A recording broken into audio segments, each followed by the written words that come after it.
প্রিয় শ্রোতা, audio books by বুক ব্যাংকে আপনাদেরকে স্বাগতম। এখন পড়ছি রাষ্ট্রদূত লেফটেন্যান্ট কর্নেল অবসরপ্রাপ্ত শরীফুল হক ডালিমের লিখিত যা দেখেছি, যা বুঝেছি, যা করেছি বইটির ৬ষ্ঠ পর্ব। ঠিক ১১টায় এসে ঢুকলাম মিনিস্ট্রি অফ এক্সটার্নাল অ্যাফেয়ার্সের ভবনে। রিসেপশনে এক তরুণী বসে আছে। অল্প দূরে সিটিং এরিয়াতে বেশ কয়েকজন লোক বসে আছেন। তাদের অনেকের হাতেই ক্যামেরা। বুঝলাম মতির বুদ্ধিতে কাজ হয়েছে। খবরের গন্ধে সাংবাদিকরা সব এসে জুটেছেন ঠিক সময়ে। কারো সাথে কোনো কথা না বলে সোজা রিসেপশনিস্টের কাছে গিয়ে দাঁড়ালাম। Good morning madam. মেয়েটি চোখ তুলে তাকালেন। আমি বললাম, I would like to talk to the honourable foreign minister, matter most urgent and confidential. আমার অদ্ভুত আবদারে ভদ্রমহিলা কিছুটা ভরকে গিয়েছিলেন। প্রশ্ন করলেন, do you have any early appointment? No ma'am. Then how could I get you through? যুক্তিসঙ্গত প্রশ্ন। আমাদের কথোপকথনের সময় বসে থাকা লোকজনদের মাঝ থেকে দুজন উঠে এসে ইতিমধ্যেই আমাদের পরখ করে গেছেন। মহিলার কাছে আমাদের পরিচয় দিলে মুহূর্তেই সাংবাদিকদের খপ্পরে পড়তে হবে। তাই পরিচয় গোপন করে বললাম, could you be kind enough to get us in touch with some responsible person whom we could talk to? Sure, let me try to get Mr. A.K. Roy, the Joint Secretary. He is a Bengali too. Sir, I have the 3 Bengali students here from Kolkata. They want to talk to you. Receiverটা আমার হাতে দিয়ে মহিলা বললেন, Mr. Roy is on the line. Good morning, sir. We are 3 Bengali officers. আর কিছু বলার সুযোগ না দিয়েই জনাব রয় পরিষ্কার বাংলায় বলে উঠলেন, স্বাগতম, স্বাগতম। কখন পৌঁছালেন? এই তো কিছুক্ষণ আগে। জবাব দিলাম, please wait, I shall join you in a minute. বলেই টেলিফোন রেখে দিলেন মিস্টার রায়। নিচু গলায় আলাপ হচ্ছিল বলে সাংবাদিকরা আমাদের কথোপকথনের কিছুই শুনতে পেলেন না। কিছুক্ষণ পরেই নিচে নেমে এলেন ৬-৭ জন ভদ্রলোক। 2 জন ব্রিগেডিয়ার সামরিক পোশাকে, বাকি ইন সিভিলে। ছোট আকারের পাতলা গড়নে চশমা পরা এক ভদ্রলোক এগিয়ে এসে হাত বাড়িয়ে পরিচয় দিলেন, একে রয়। শ্রী রায় ও অন্যদের দেখে ইতিমধ্যে রিসেপশনিস্ট মেয়েটি সম্ভ্রমে উঠে দাঁড়িয়েছেন। আমরাও নিজেদের পরিচয় দিলাম। সাংবাদিকরা সব উঠে এসে ভিড় করে ঘিরে দাঁড়ালো। 2টি ফ্ল্যাশ ও ক্যামেরার শাটার টেপার আওয়াজ শুনতে পেলাম। শ্রী রায় সাংবাদিকদের উদ্দেশ্য করে বারবার বলতে লাগলেন, gentleman, allow us to go, please allow us to go. এক ফাঁকে বাংলায় আমাদের উদ্দেশ্য করে বললেন, আপনারা মুখ খুলবেন না একদম, কোনো কথা নয়। অনেক কষ্ট করে সাংবাদিকদের বেড়াজাল ভেদ করে উপরে চলে এলাম আমরা। মিস্টার রায় তার কামরায় নিয়ে বসালেন। সাথের লোকেদের মাঝে শুধু উঁচা লম্বা এক শিখ ভদ্রলোক আমাদের সাথে ঘরে ঢুকে বসলেন। বাকি সবাই বাইরে অপেক্ষায় থাকলেন। জনাব রায় বয়স 40-এর কাছাকাছি। একটি হাফাতা হাওয়াই শার্ট ও প্যান্ট পরেছিলেন ভদ্রলোক। শিখ ভদ্রলোকের মাথায় মেরুন রঙের টারবান, পরনের সাদা বুশ শার্ট ও সাদা প্যান্ট। মিস্টার রায় পরিচয় করিয়ে দিলেন শিখ ভদ্রলোককে, জেন ওবান সিং। পরিচয় জেনে আমরা আশ্চর্য হয়েছিলাম। কি বলে লোকটা, এত সাদাসিধে জেনারেল? যাই হোক, আমরা আমাদের পরিচয় দিলাম। উর্দি পরা বেয়ারা ইতিমধ্যেই চা পরিবেশন করে গেল। চা পান করতে করতে কথাবার্তা চলছিল। Well gentleman, I once again welcome you on behalf of the Indian government. আপনাদের সাহস ও বুদ্ধিমত্তা সত্যিই প্রশংসনীয়। অসম্ভবকে সম্ভব করে এই ঐতিহাসিক শহর দিল্লিতে পৌঁছে আপনারাও একটা নতুন ইতিহাস সৃষ্টি করলেন। ভদ্রলোক বেশ কথা বলেন তো। Sir, did you receive our letter addressed to the honourable prime minister? প্রশ্ন করলাম। Yes, we did. কিছুটা আশ্বস্ত হলাম। May I come in sir? অনুমতি নিয়ে ব্রিগেডিয়ারদের একজন ভিতরে ঢুকলেন। মিস্টার রায় এর সাথে দৃষ্টি বিনিময় করে ব্রিগেডিয়ার আমাদের বললেন, gentleman, it is a matter of formality. আপনাদের সাথে কোনো হাতিয়ার থাকলে আমাকে সেগুলো দিয়ে দিন। ক্যামেরা দুটো দিয়ে দিতে অনুরোধ জানাচ্ছি। কিছু মনে করবেন না যেন। সময় মতো ওগুলো আপনাদের ফিরিয়ে দেওয়া হবে। আক্কেল মন্দকে লিয়ে ইশারায় কাফি হ্যায়। 3 জনই যার যার হাতিয়ার বের করে দিলাম। ক্যামেরা দুটিও তার হাতে তুলে দেওয়া হলো। ধন্যবাদ জানিয়ে ব্রিগেডিয়ার ঘর ছেড়ে চলে গেলেন। ভদ্রলোক চলে যেতেই জনাব রায় বললেন, চা শেষ হলে চলুন পররাষ্ট্রমন্ত্রীর সাথে সৌজন্য সাক্ষাৎ করে আসি। আমরা তাড়াতাড়ি চা পান শেষ করলাম। জনাব রায় আমাদের সাথে করে উপরের তলায় পররাষ্ট্রমন্ত্রীর ঘরে নিয়ে গেলেন, সাথে জেনারেল ওবান সিং। মন্ত্রী মহোদয়ের পিএ।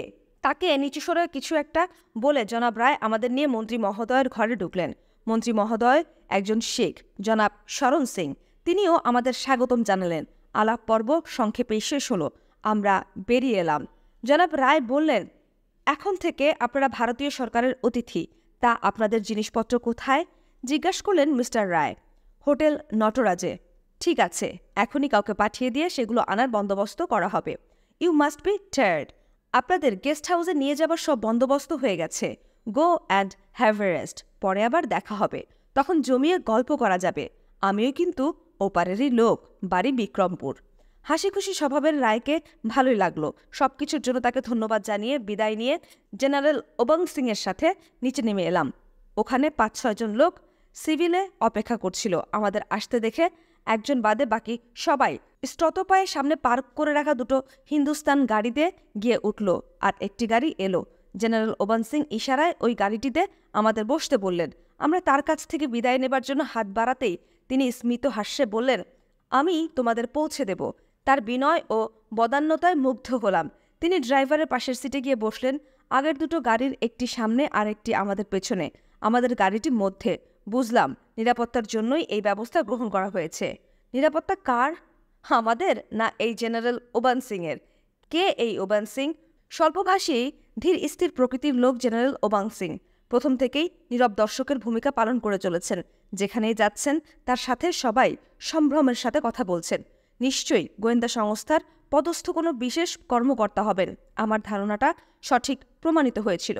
পরে জেনেছিলাম তিনিই বিখ্যাত জেনারেল ওবং সিং, ভারতীয় গোয়েন্দা সংস্থা র এর প্রধান কর্মকর্তা। অনেক রাস্তা ঘুরে আমাদের গাড়ি এসে থামল একটি উঁচু প্রাচীরে ঘেরা একতলা আধুনিক বাংলোর সদর দরজায়। লুকিং উইন্ডো দিয়ে একজন মুখ বের করে পরক্ষণেই গেট খুলে দিয়ে অ্যাটেনশন হয়ে দাঁড়ালো। গাড়িগুলো সব ভিতরে ঢুকে পোর্টিকোতে থামল। বাড়ির বারান্দায় একজন ভদ্রলোক দাঁড়িয়েছিলেন। তিনি এগিয়ে এসে জেনারেলকে অভিনন্দন জানিয়ে হাত বাড়িয়ে করমর্দন করলেন। তারপর আমাদের পথ দেখিয়ে লাউঞ্জে নিয়ে গিয়ে বসালেন। জেনারেল ওবং সিং ভদ্রলোককে আমাদের সাথে পরিচয় করিয়ে দিয়ে বললেন, ব্রিগেডিয়ার নারায়ণ তোমাদের দেখাশোনা করার জন্য সবসময় তোমাদের সাথেই থাকবেন। ভালো করে চেয়ে দেখলাম ব্রিগেডিয়ার নারায়ণকে। বয়স 30-এর মাঝামাঝি, শ্যামবর্ণের লোক, দেখতে অনেকটা বাঙালিদের মতোই। মাথার সামনের দিকে ছোট একটি টাক, একজোড়া পাতলা গোফ, মাথার 3 দিকে কোকড়া কালো চুল, পরনে বুশ শার্ট ও ট্রাউজার। উর্দি পরা বেয়ারা কোল্ড ড্রিঙ্কস এনে টেবিলে সার্ভ করলো, সাথে মেনু নিয়ে এসেছে। লাঞ্চের সময় হয়ে এসেছে। ব্রিগেডিয়ার আহ্বান জানালেন। মতির সাথে চোখাচোখি হলো। বেশ বন্দোবস্ত তো। মেনু খুলে দেখলাম সব রকমের খাওয়াই আছে। কন্টিনেন্টাল, ফ্রেঞ্চ, মোগলাই, দেশি এবং চাইনিজ খাবারের অর্ডার দিলাম। সবার অনুরোধে আমাকেই খাওয়া পছন্দ করার দায়িত্ব নিতে হয়েছিল। বেয়ারা এসে খালি গ্লাস উঠিয়ে অর্ডার লিখে নিয়ে চলে গেল। বাড়িটা নিশ্চয়ই গোয়েন্দা বিভাগের সরকারি একটি সেফ হাউস। ছিমছাম করে গোছানো, বাইরে সুন্দর লন ও গার্ডেন। দেয়ালের জন্য বাইরে থেকে কিছুই বোঝা যায় না। গেটের সামনেই গার্ডরুম, 6 থেকে 7 জন লোক সেখানে, সবাই সিভিল পোশাকে। আর্মির লোকজন চুলের ছাদ থেকেই আন্দাজ করেছিলাম পুরো বাড়িটা centrally air conditioned. Brigadier Narayan দেখতে বাঙালিদের মতো হলেও আসলে ছিলেন ইউপির লোক, পরে জেনেছিলাম। লাঞ্চ সার্ভ করা হলো ডাইনিং রুমে। জেনারেল ওবং সিং, ব্রিগেডিয়ার নারায়ণ এবং আমরা সবাই একসাথে খেলাম। খাওয়া শেষে কফির পাট চুকে যাবার পর জেনারেল ওবং সিং বললেন, I shall be off now. Brigadier Narayan shall take care of you.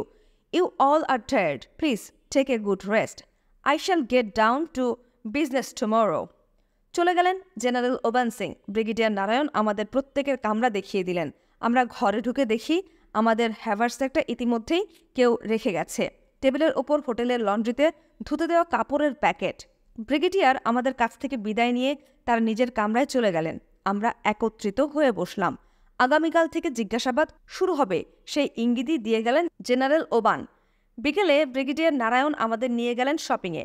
2 প্রস্ত করে রেডিমেড কাপড়, স্লিপিং স্যুট, স্লিপার, টুকটাক নিত্য প্রয়োজনীয় কিছু জিনিস কিনলাম।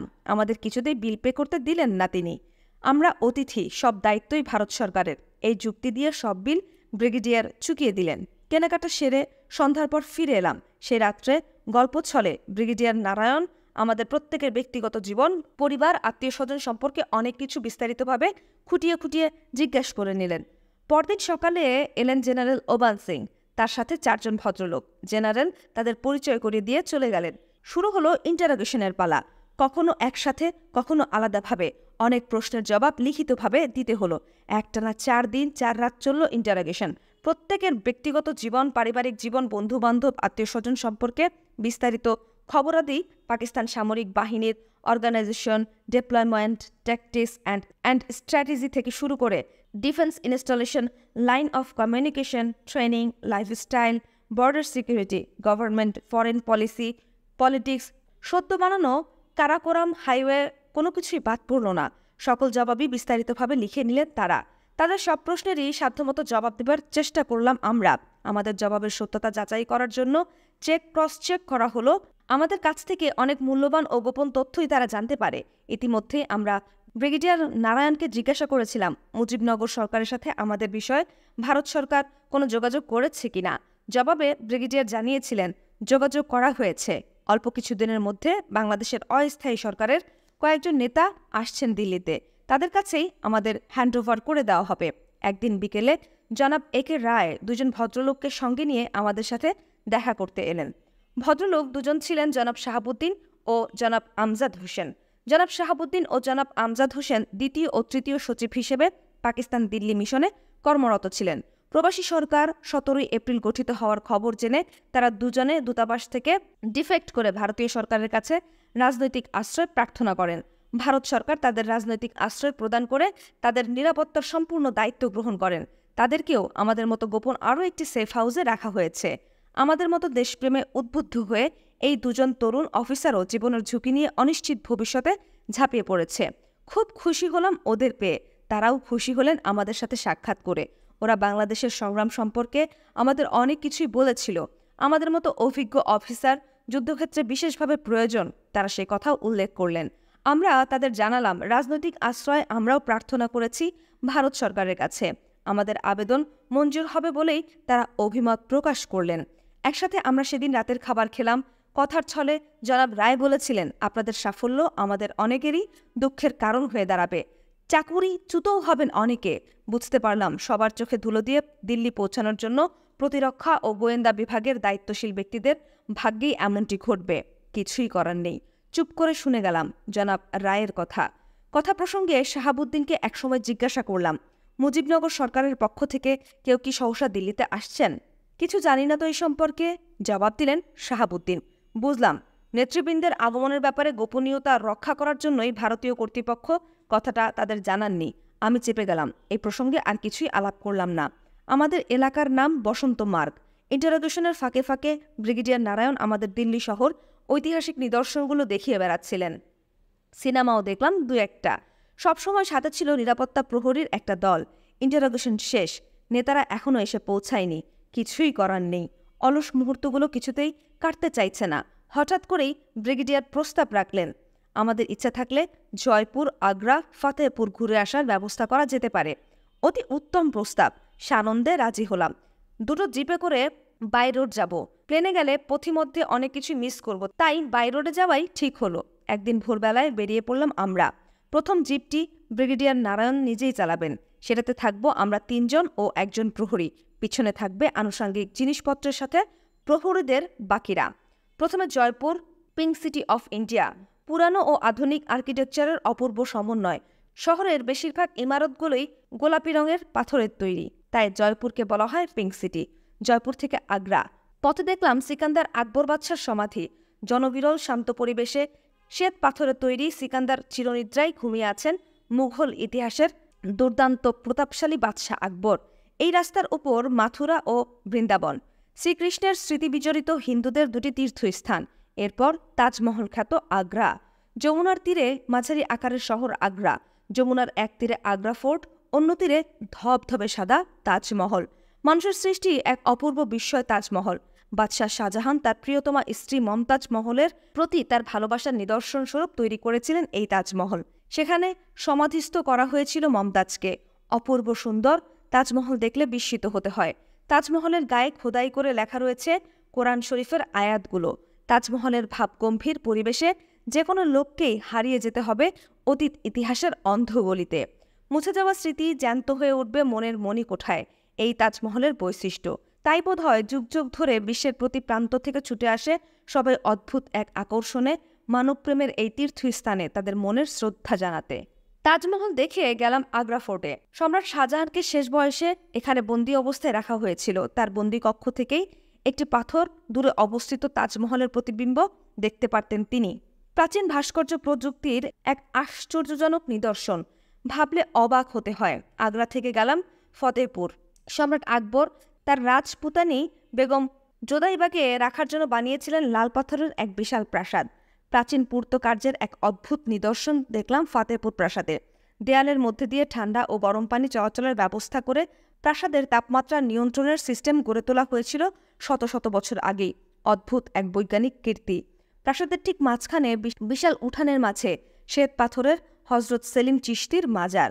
কথিত আছে পুত্র সন্তানহীন সম্রাট আকবর হজরত সেলিম চিশতির একজন মুরিদ ছিলেন। ভক্তের ইচ্ছা পূর্ণ করে তোলার জন্য তিনি আল্লাহ তাআলার কাছে প্রার্থনা করেন। ফলে সম্রাট আকবর পুত্র সন্তান লাভ করেন।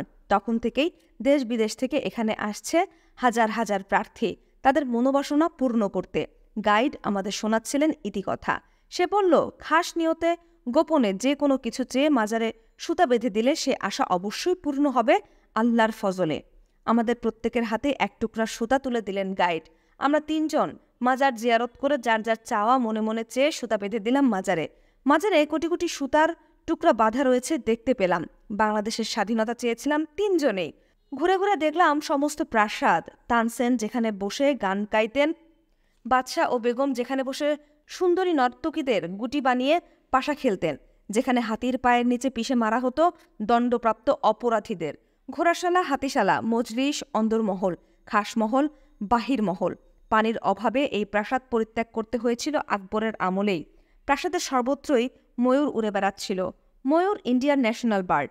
হেঁটে হেঁটে দেখছিলাম আর ভাবছিলাম, আজকের এই শান্ত নিঝুমপুরী সেকালে নিশ্চয়ই শান শৌকত, জাকজমক, লোকলস্করে ভারে গমগম করত। কত না জানা কাহিনী ঘটনা চাপা পড়ে আছে পাথরের ভাঁজে ভাঁজে। কত ক্ষোভ, যন্ত্রণা, হাহাকার গুমরে মরছে। প্রাসাদের অন্ধ চোরাগুলির বাঁকে বাঁকে গুম করে হত্যা করা হয়েছে অনেককে। জনমানবহীন পাষাণপুরীর বাতাসে সেসব অতৃপ্ত আত্মার করুণ আর্তনাদই যেন এখন শুনতে পাচ্ছিলাম। গাটা ছমছম করে উঠছিল। নিজের অজান্তেই দল থেকে আলাদা হয়ে পড়েছিলাম। চলতে চলতে হঠাৎ ভীষণ ভয় হলো। প্রাসাদের গোলকধাঁধায় যদি পথ হারিয়ে ফেলি। পরন্ত বিকেল, সন্ধ্যা আগত প্রায়। তাড়াতাড়ি পা চালিয়ে অতি কষ্টে রাস্তা খুঁজে বের করে হজরত সেলিম চিশতির মাজারের সামনে এসে দলের বাকি লোকজনদের জন্য অপেক্ষা করতে থাকলাম। অল্পক্ষণ পরে তারা সব বেরিয়ে এলেন। আমরা সবাই একত্রে গিয়ে গাড়িতে উঠে বসলাম। এবার ফেরার পালা। একটানা গাড়ি চালিয়ে শেষ রাত নাগাদ ফিরে এলাম দিল্লি। সবকিছু মিলিয়ে খুব আনন্দদায়ক হয়েছিল আমাদের ঝটিকা সফর। প্রতিটা মুহূর্ত উপভোগ করেছি সবাই। আগ্রা থেকে ফেরার দ্বিতীয় দিনের সকালবেলা ঘুম থেকে উঠে নাস্তার টেবিলে ব্রিগেডিয়ার নারায়ণকে দেখতে না পেয়ে পেয়ারাকে জিজ্ঞাসা করলাম, সাব কিদার হ্যায়? সাবজি সুবা সুবা নাস্তা লেকে নিকাল গয়া, জবাব দিল বেয়ারা। কোথায় গেছেন তার জানার কথা নয়, জানলেও বলবে না, ইন্টেলিজেন্সের লোক। নাস্তা সেরে লাউঞ্জে বসে গল্প করছিলাম। ব্রিগেডিয়ার ফিরে এসে আনন্দে ফেটে পড়লেন। Well, here you are. জলদি তৈরি হয়ে নাও, হাইকমান্ড থেকে নির্দেশ এসেছে। মুজিবনগর থেকে অস্থায়ী সরকারের প্রধানমন্ত্রী জনাব তাজউদ্দিন, পররাষ্ট্রমন্ত্রী জনাব মোশতাক আহমেদ এবং মুক্তি ফৌজের commander in chief colonel AGM Osmani এসেছে দিল্লিতে। আজকেই তাদের সাথে তোমাদের সাক্ষাৎ হবে। অত্যন্ত শুভ সংবাদ। এতদিন অসীম আগ্রহে আমাদের প্রতিটি মুহূর্ত কেটেছে এই লগ্নের প্রতীক্ষায়। কি যে খুশি হলাম সবাই, তা ঠিক ভাষায় প্রকাশ করা সম্ভব নয়। ব্রিগেডিয়ার নারায়ণ আরও বললেন, মুজিবনগর থেকে আগত নেতৃবৃন্দ আমাদের ব্যাপারে যা সিদ্ধান্ত নেবেন, ভারতীয় সরকার সেই নির্দেশ অনুযায়ী পদক্ষেপ গ্রহণ করবেন। কখন যেতে হবে সেটা এখনও ঠিক হয়নি। যে কোনো মুহূর্তে ডাক আসতে পারে। কাপড় পরে আবেগ বিহম্বল চিত্তে অপেক্ষা করতে লাগলাম।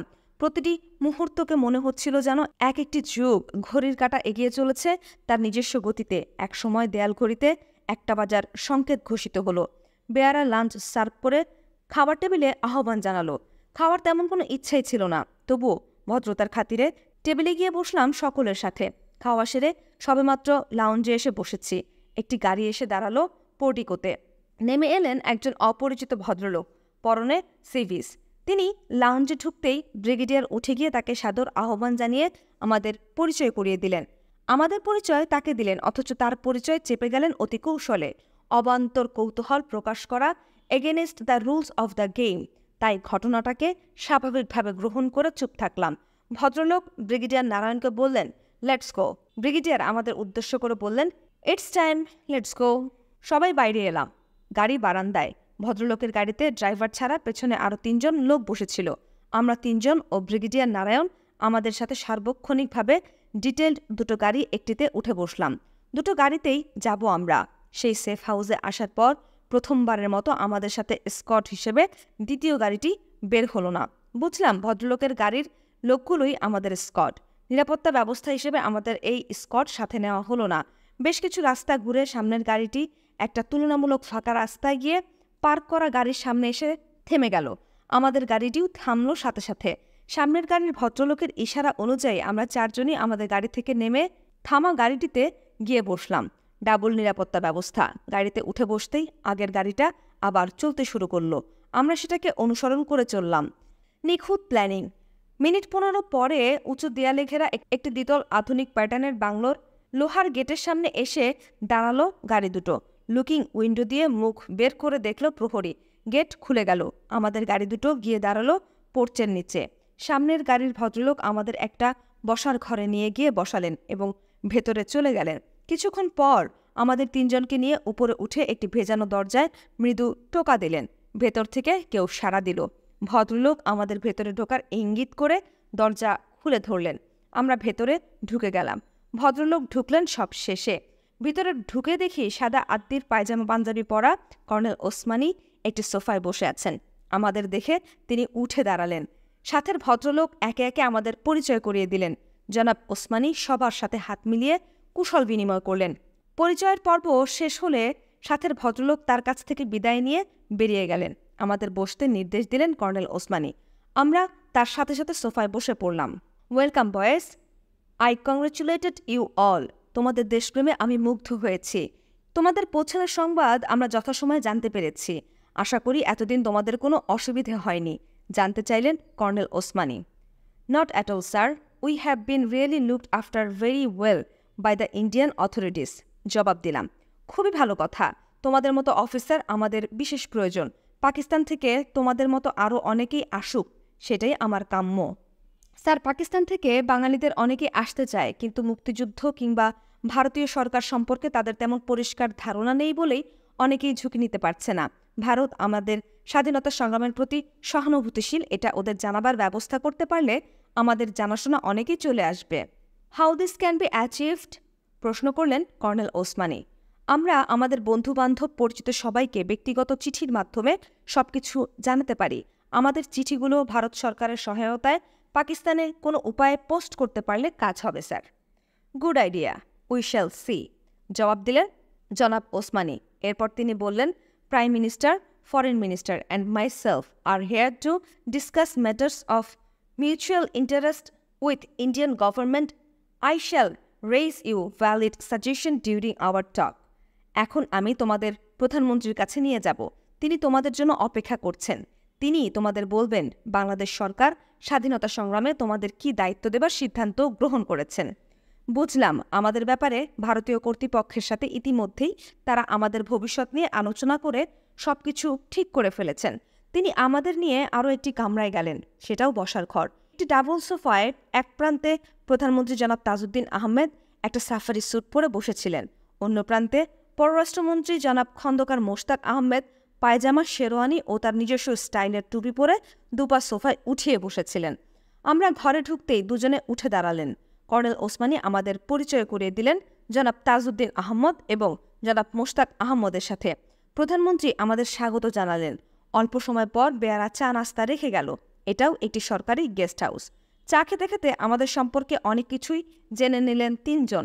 আমাদের পালিয়ে আসার ব্যাপারে ওদের কৌতূহলের শেষ নেই। তারা প্রশ্ন করে যাচ্ছিলেন আর আমরা জবাব দিয়ে যাচ্ছিলাম। এক পর্যায়ে জনাব তাজউদ্দিন বললেন, আপনারা মুক্তিযুদ্ধের ব্যাকগ্রাউন্ড সম্পর্কে হয়তো তেমন বিশেষ কিছু জানেন না। স্বাধীনতা যুদ্ধ কী করে শুরু হলো, আমাদের ভবিষ্যৎ পরিকল্পনা কি, এই সমস্ত ব্যাপারে পরিষ্কার ধারণা করে নিয়েই আপনারা সংগ্রামে যথাযথ ভূমিকা রাখতে পারবেন। আপনারা বিশেষ ট্রেনিংপ্রাপ্ত অফিসার।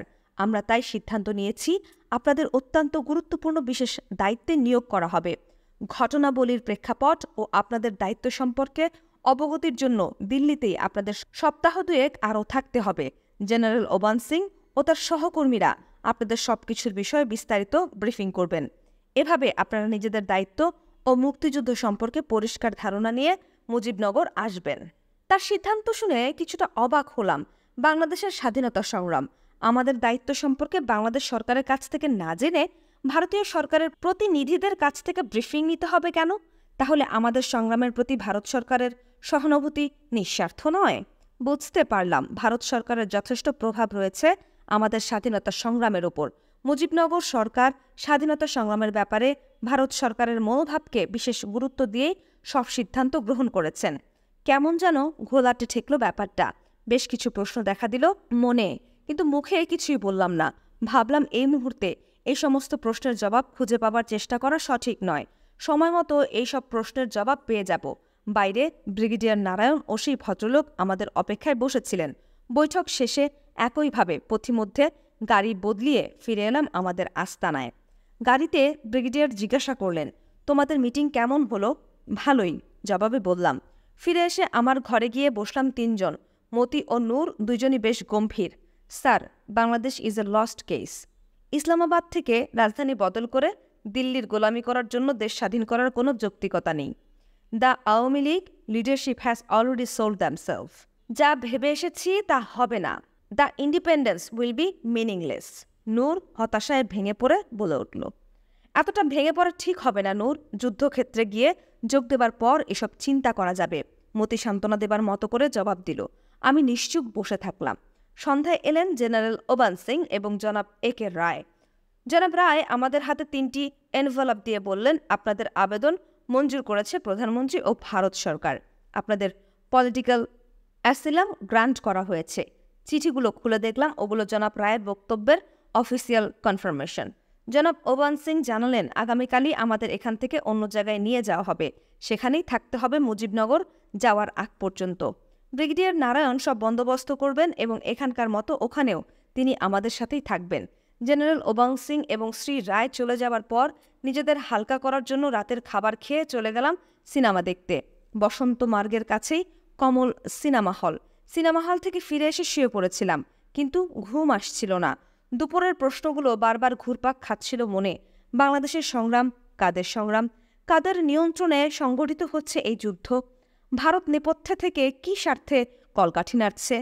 পৃথিবীর সব দেশের স্বাধীনতার সশস্ত্র সংগ্রাম জাতীয় সংগ্রাম হিসেবে সংগঠিত হয়েছে জাতীয় সরকারের অধীনে। আমাদের বেলায় এর ব্যতিক্রম কেন?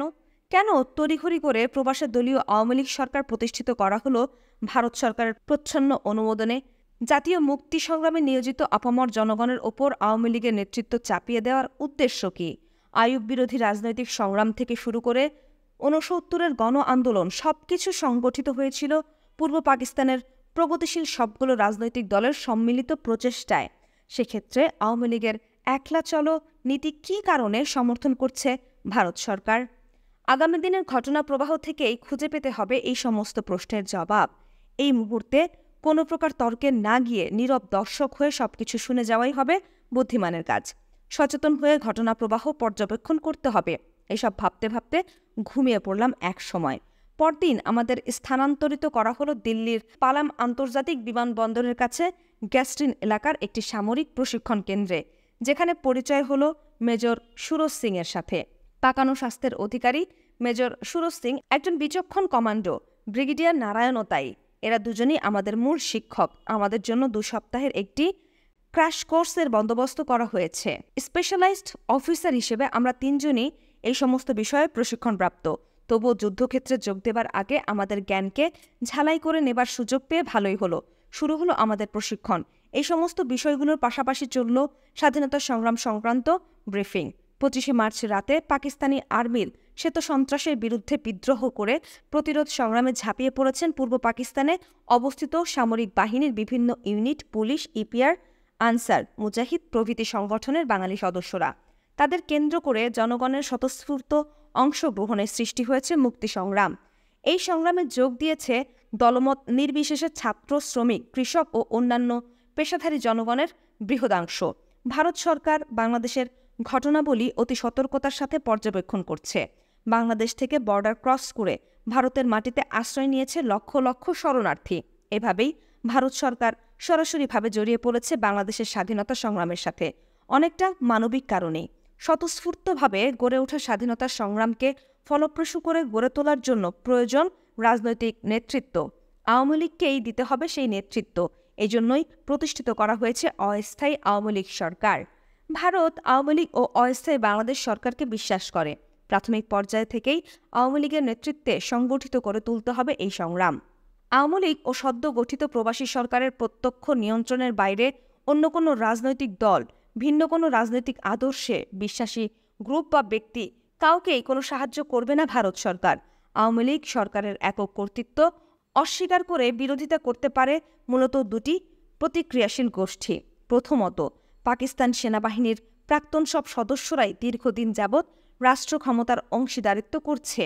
তাদের কেন্দ্র করে শুরু হয়েছে প্রতিরোধ সংগ্রাম। তাই এই সংগ্রামের কর্তৃত্ব দাবি করে তারা ক্ষমতা লিপ্সু হয়ে আওয়ামী লীগের নেতৃত্ব চ্যালেঞ্জ করে বিদ্রোহী হয়ে উঠতে পারে। দ্বিতীয়ত, হুমকি আসতে পারে চরমপন্থী নকশালীদের কাছ থেকে। বাংলাদেশের স্বাধীনতা সংগ্রামে অনুপ্রবেশ ঘটেছে চরমপন্থীদের। তাছাড়া বাংলাদেশের সীমান্তবর্তী পশ্চিমবাংলা, বিহার, উড়িষ্যার, আসাম, মেঘালয়, ত্রিপুরা, মণিপুর, মিজোরাম প্রভৃতি প্রদেশে নকশালী তৎপরতা ক্রমবর্ধমান। ভারতের পূর্বাঞ্চলের নকশালীরা বাংলাদেশের চরমপন্থীদের সাথে এক হয়ে স্বাধীনতা সংগ্রামের সুযোগে মিলিতভাবে আওয়ামী লীগ সরকারের বিরুদ্ধে তৎপর হয়ে উঠতে পারে।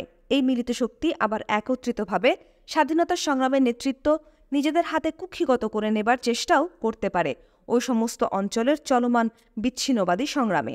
এ সমস্ত ক্ষমতা লিপ্সু শক্তিসমূহকে সমূলে উৎপাটন করে যুদ্ধাবস্থায় এবং যুদ্ধের পর স্বাধীন বাংলাদেশে আওয়ামী লীগ সরকারের ক্ষমতা নিশ্চিত করার পরিকল্পনা ও উদ্যোগ এখন থেকেই গ্রহণ করা উচিত বলে ভারত সরকার মনে করেন।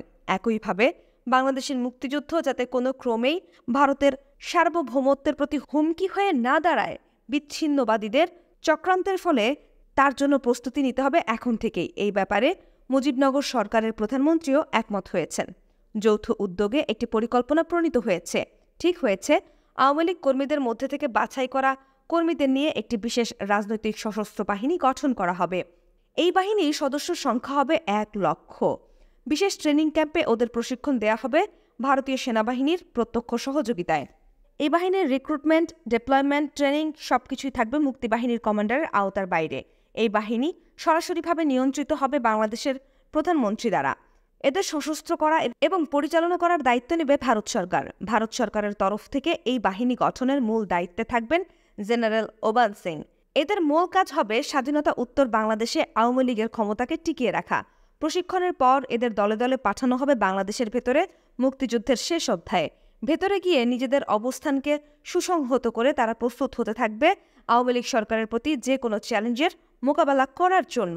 এই বাহিনীর নাম রাখা হবে BLF, বাংলাদেশ লিবারেশন ফোর্স। যুদ্ধকালে এবং স্বাধীনতার পরে পর্যায়ক্রমে ওই বাহিনীর নাম রাখা হয় মুজিব বাহিনী এবং কুখ্যাত রক্ষী বাহিনী। বাংলাদেশের সরকার আমাদের 3 জনকে মনোনীত করেছেন ভারতীয় সেনাবাহিনীর সহযোগিতায় এই BLF গঠন করার জন্য। আমাদের টোটালি নন পলিটিক্যাল মনে করে এবং মুজিবুর রহমানের প্রতি আমাদের অগাধ শ্রদ্ধা দেখেই বোধহয় এই সিদ্ধান্ত গ্রহণ করা হয়।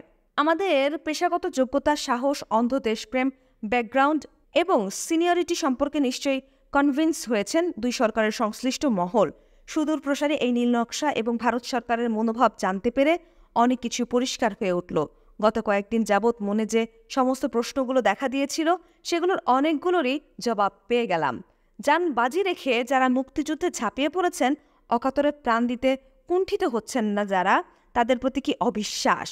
ক্ষমতা কুক্ষিগত করার জন্য নিবেদিত প্রাণ মুক্তিযোদ্ধাদের নির্মূল করার কি ভয়ানক ষড়যন্ত্র! শহীদ মুক্তিযোদ্ধাদের রক্তের সাথে কি চরম বিশ্বাসঘাতকতা! চাণক্য বুদ্ধির এই নীল নকশা ফাটল সৃষ্টি করবে জাতীয় ঐক্য। জাতি হয়ে পড়বে বিভক্ত।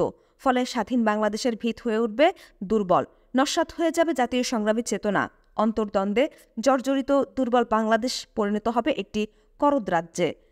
নাম সর্বস্ব বাংলাদেশের খোলসে অর্থহীন হয়ে পড়বে স্বাধীনতা। 8 কোটি বাংলাদেশের মুক্তির আকাঙ্ক্ষা পথ হারাবে বিশ্বাসঘাতকতার চোরাবালিতে। একই সাথে নির্মূল করা হবে ভারতের বিভিন্ন জাতিসত্তার স্বাধীনতার সংগ্রামগুলোকে। মন বিদ্রোহ করে উঠল। এই চক্রান্তের অংশীদার হতে পারব না। প্রতিরোধ গড়ে তুলতে হবে এই নীল নকশার বিরুদ্ধে। যুদ্ধক্ষেত্রে গিয়ে বুঝিয়ে বলতে হবে সহযোদ্ধাদের। ঐক্যমত সৃষ্টি করতে হবে মুক্তিযোদ্ধাদের মধ্যে অতি সংগোপনে। অন্যের দেয়া নামমাত্র স্বাধীনতা নয়, প্রকৃত স্বাধীনতায় অর্জন করতে হবে। নিজেদের শক্তির উপর নির্ভরশীল হয়ে দীর্ঘস্থায়ী যুদ্ধের প্রস্তুতি নিতে হবে আমাদের। শিক্ষা নিতে হবে গণচীন, ভিয়েতনাম, আলজেরিয়া প্রভৃতি দেশের স্বাধীনতা সংগ্রামের ইতিহাস থেকে। আমরা প্রতিজ্ঞা করছি, কোনো কারণেই কোনো প্রকার তর্কে যাওয়া চলবে না। সবকিছু নীরবে সহ্য করে নিতে হবে।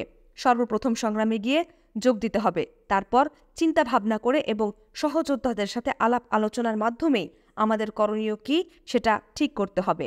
কোর্সের ব্যস্ততায় 2 সপ্তাহ কেটে গেল বেশ তাড়াতাড়ি। কোর্সের মেয়াদ শেষ হলো। আমরা একদিন মুজিবনগর সরকারে যোগদান করার জন্য বিমানযোগে কলকাতা চলে এলাম। সাথে এলেন ব্রিগেডিয়ার নারায়ণ।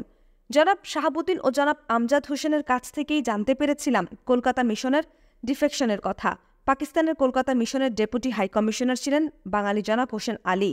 জনাব হোসেন আলীর পর সিনিয়র মোস্ট বাঙালি অফিসার ছিলেন জনাব রফিকুল ইসলাম চৌধুরী। তিনি প্রথম সচিব হিসেবে মিশনে কনসুলার সেকশনের দায়িত্বে থাকলেও তার প্রভাব ছিল যথেষ্ট, কারণ তিনি জাতীয় গোয়েন্দা বিভাগের সদস্য হিসেবে কভার অ্যাসাইনমেন্টে নিয়োজিত ছিলেন। মিশনের স্টাফ মেম্বারদের বেশিরভাগই ছিল বাঙালি। মুজিবনগর সরকার প্রতিষ্ঠিত হওয়ার পর জনাব হোসেন আলী, জনাব রফিকুল ইসলাম চৌধুরী, জনাব আনোয়ারুল করিম চৌধুরী এবং অন্যান্য বাঙালি অফিসাররা ঠিক করলেন তারা মুজিবনগর সরকারের আনুগত্য প্রকাশ করে ডিফেক্ট করবেন। যদিও জনাব রফিকুল ইসলাম চৌধুরীর পরিবার তখন ঢাকায়, তথাপি মিশনের অন্যান্য স্টাফ মেম্বারদের সাথে একাত্মতা প্রকাশ করতে তিনি দ্বিধাবোধ করলেন না। সিদ্ধান্ত অনুযায়ী তারা একদিন সকালে সম্পূর্ণ মিশন দখল করে নিয়ে বাংলাদেশের পতাকা উড়িয়ে দেন। মিশনের অবাঙালি স্টাফদের সব বের করে দেয়া হয়। তখন থেকে 19 নং সার্কাস অ্যাভিনিউ বাংলাদেশের প্রথম কূটনৈতিক মিশন হিসেবে আত্মপ্রকাশ করে। জনাব শাহাবুদ্দিনের কাছ থেকে নিম্মির বাবা জনাব আর.আই. চৌধুরীর নাম্বার জোগাড় করে নিয়ে টেলিফোনে যোগাযোগ করেছিলাম। জানতে চেয়েছিলাম বাপ্পি, নিম্মি এবং খালাম্মাদের কথা। তিনি টেলিফোনে বিস্তারিতভাবে কিছু না বলে শুধু বলেছিলেন তারা ঢাকায় নেই, কলকাতাতে এসে পৌঁছায়নি। তিনি তাদের বর্তমান অবস্থা সম্পর্কে কিছুই জানেন না। তার মানে নিম্মিরা ক্র্যাকডাউনের পর যুক্তিগত কারণেই ঢাকা ছেড়েছে, অন্য কোনো জায়গায় আশ্রয় নিয়েছে। তারা নিশ্চয়ই কলকাতা মিশনের ডিফেকশনের খবর আকাশবাণী প্রচারের মাধ্যমে জানতে পেরেছে। এই খবর জানার পর আত্মীয় স্বজন সবাই তাদের কোনো রকমের বর্ডার ক্রস করে কলকাতায় পাঠিয়ে দেবার চেষ্টা করবে নিশ্চয়ই। ঢাকা কিংবা বাংলাদেশের কোনো স্থানই জনাব আর.আই. চৌধুরীর ডিফেকশনের পর তাদের জন্য নিরাপদ নয়।